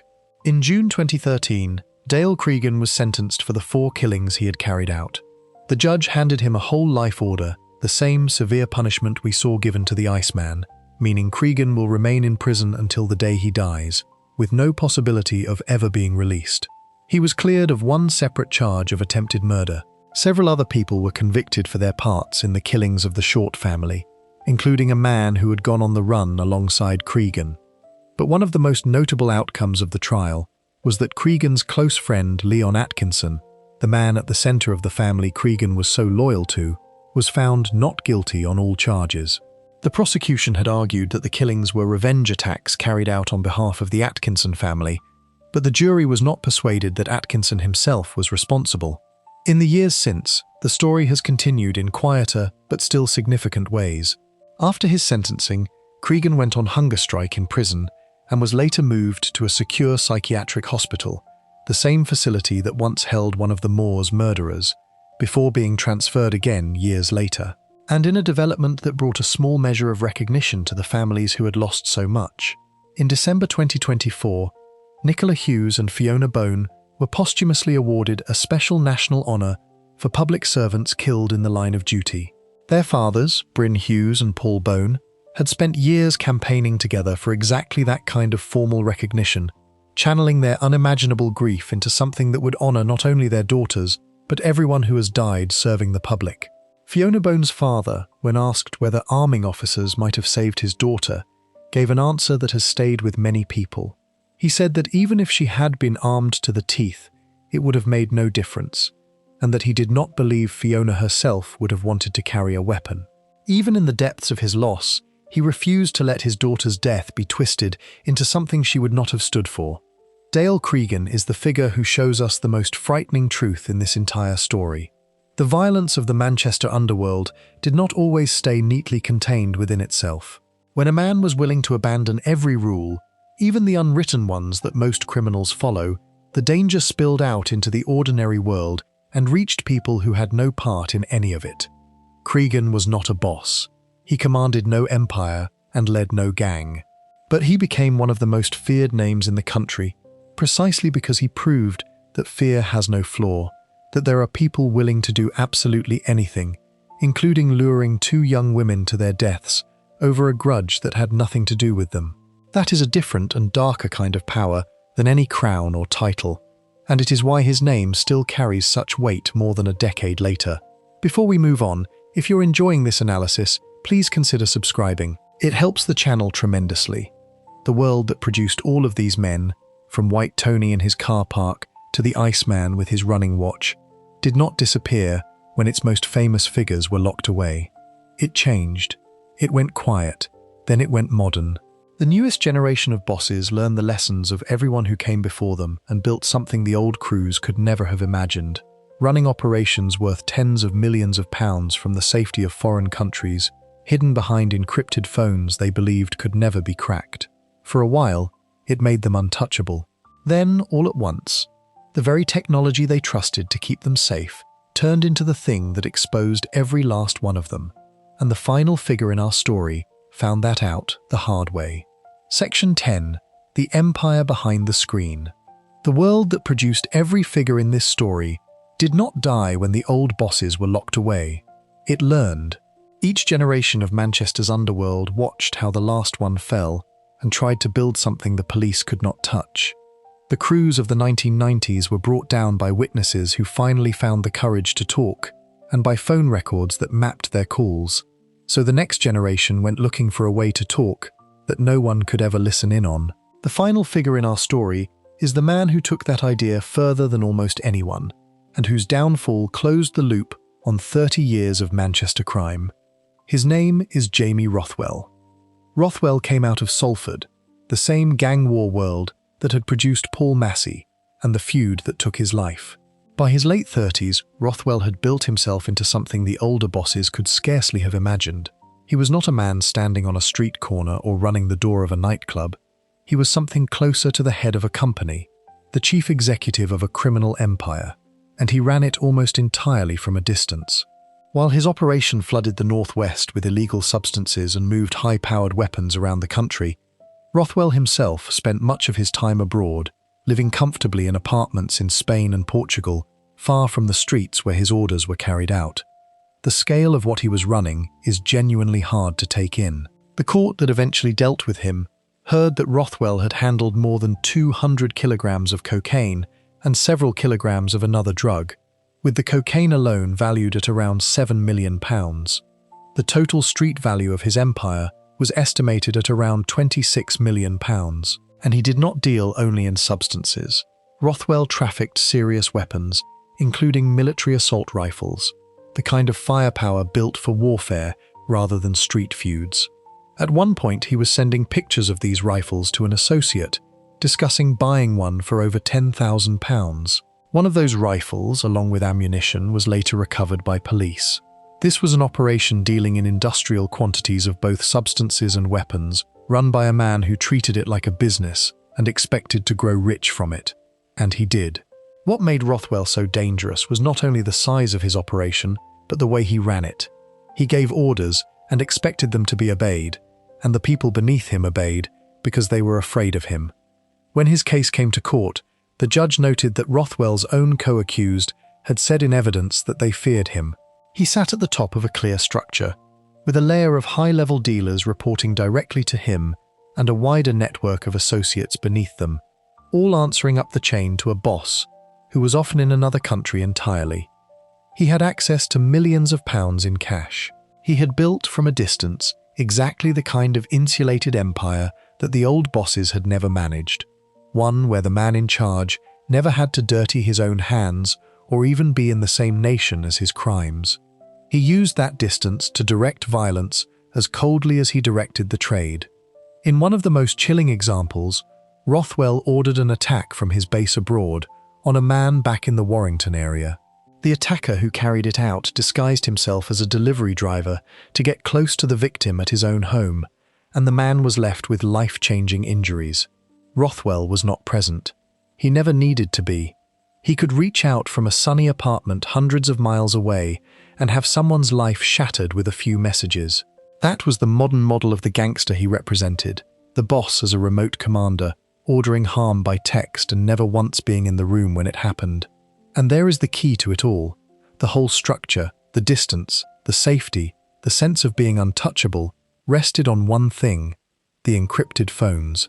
Rothwell and his network communicated using a special service called EncroChat, a system designed for one purpose: to let criminals talk to each other in total secrecy. The messages were scrambled in a way that was supposed to be impossible to read, even if the police somehow got hold of them. For Rothwell, this technology was the foundation of everything. It was what let him run his empire from abroad with confidence, certain that his orders, his deals, and his threats could never be seen by anyone outside his trusted circle. He trusted it completely. That trust was the single biggest mistake of his career. In April 2020, international law enforcement agencies did the thing that was supposed to be impossible. They cracked EncroChat wide open. In a vast operation, investigators gained access to the secret messages flowing across the network, and suddenly, the private conversations of organized criminals all over Europe were laid bare. In Britain, the response to this breakthrough was given the name Operation Venetic, and it became one of the most significant moments in the history of British policing, compared by some to the arrival of certain other game-changing tools in catching criminals. Every message Jamie Rothwell had ever sent on that system, every deal arranged, every weapon discussed, every act of violence ordered, was now potential evidence sitting in the hands of the very people he had spent his career hiding from. The thing that had made him powerful became the thing that destroyed him. It is the same pattern that runs through this entire story, repeated one final time in modern form. The wall of silence that protected the old crews had been replaced by a wall of encryption, and just like the wall of silence, it came down in the end. The Iceman was undone by a running watch he forgot to think about. The Gooch were undone by the phone records and the insiders who finally spoke. Rothwell was undone by the very network he believed could never be touched. He realized what had happened, and he ran. Sensing that the police had somehow gained access to the messages, Rothwell fled abroad and went into hiding, but the authorities did not give up. Investigators tracked him down and arrested him once. He managed to slip away and go on the run a second time. They tracked him down and arrested him again, this time in the Netherlands, and in 2021 he was finally brought back to the United Kingdom to face justice. Armed police had stormed his apartment abroad. The man who had run his empire from the safety of distance discovered that distance was no protection at all when the people hunting him refused to stop. In 2025, the case finally reached its conclusion at Manchester Crown Court. Rothwell pleaded guilty to a string of extremely serious offences, covering the supply of both Class A and Class B drugs, the possession of weapons and ammunition with intent to endanger life, and ordering attacks that caused serious harm. He was sentenced to 43 years in prison. He had not been brought down alone. 9 of his associates were sentenced alongside him, and together the whole network received a combined total of close to 207 years behind bars. The judge told Rothwell plainly that his crimes showed his willingness to cause loss and misery to others, and that he had issued orders he expected to be obeyed by people who feared him. The empire he had built from a distance had collapsed completely, and the man at the top of it would spend the best part of the rest of his life in a cell. His case was just one piece of something far larger. The cracking of those encrypted phones led to the conviction of more than 2,200 criminals across the country. In the process, the authorities said they had stopped around 200 threats to people's lives, seized tens of millions of pounds in criminal cash and many tons of illegal substances, and recovered scores of weapons and thousands of rounds of ammunition. An entire hidden layer of British organised crime, the generation that thought it had finally found a way to operate in total secrecy, was dragged into the light all at once. Jamie Rothwell was named as one of the most dangerous figures of them all. Rothwell is the perfect figure to end on, because he shows just how far this world travelled in 30 years, and how little the ending ever changed. Think back to where we started, a young man losing his life in the car park of a pub in Cheetham Hill in 1991, in a world of fists and shotguns and faces everyone in the neighbourhood knew.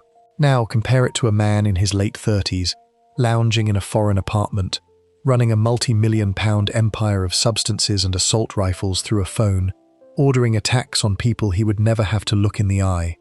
The faces changed. The methods changed beyond all recognition. The technology would have looked like science fiction to the gangsters of the early years, and yet the destination was always exactly the same. A locked cell, a wasted life, and a long list of people harmed along the way. In the end, all 10 of these men shared one belief, and it was the same belief that finished every one of them. Each was certain he was the exception, the one the rules would bend around. White Tony trusted his nerve, the Noonans their fear, the Gooch their wall of silence, Massey his standing, the Iceman his discipline, Rothwell his encrypted phone. Every one was wrong, and the very thing each man trusted to keep him safe became the thing that brought him down. But the real story was never about them. It was about the handful of struggling neighbourhoods that kept producing new faces every time the old ones were locked away, and about the people who actually paid the price, the children, the 2 young officers, the families driven from their own streets by a war they never chose. The power was always borrowed, held for a moment and passed on toward a cell or a grave. The faces will keep changing. The lesson underneath them never does. If you enjoyed this video essay, make sure to subscribe. Thanks for watching, and I'll see you in the next one.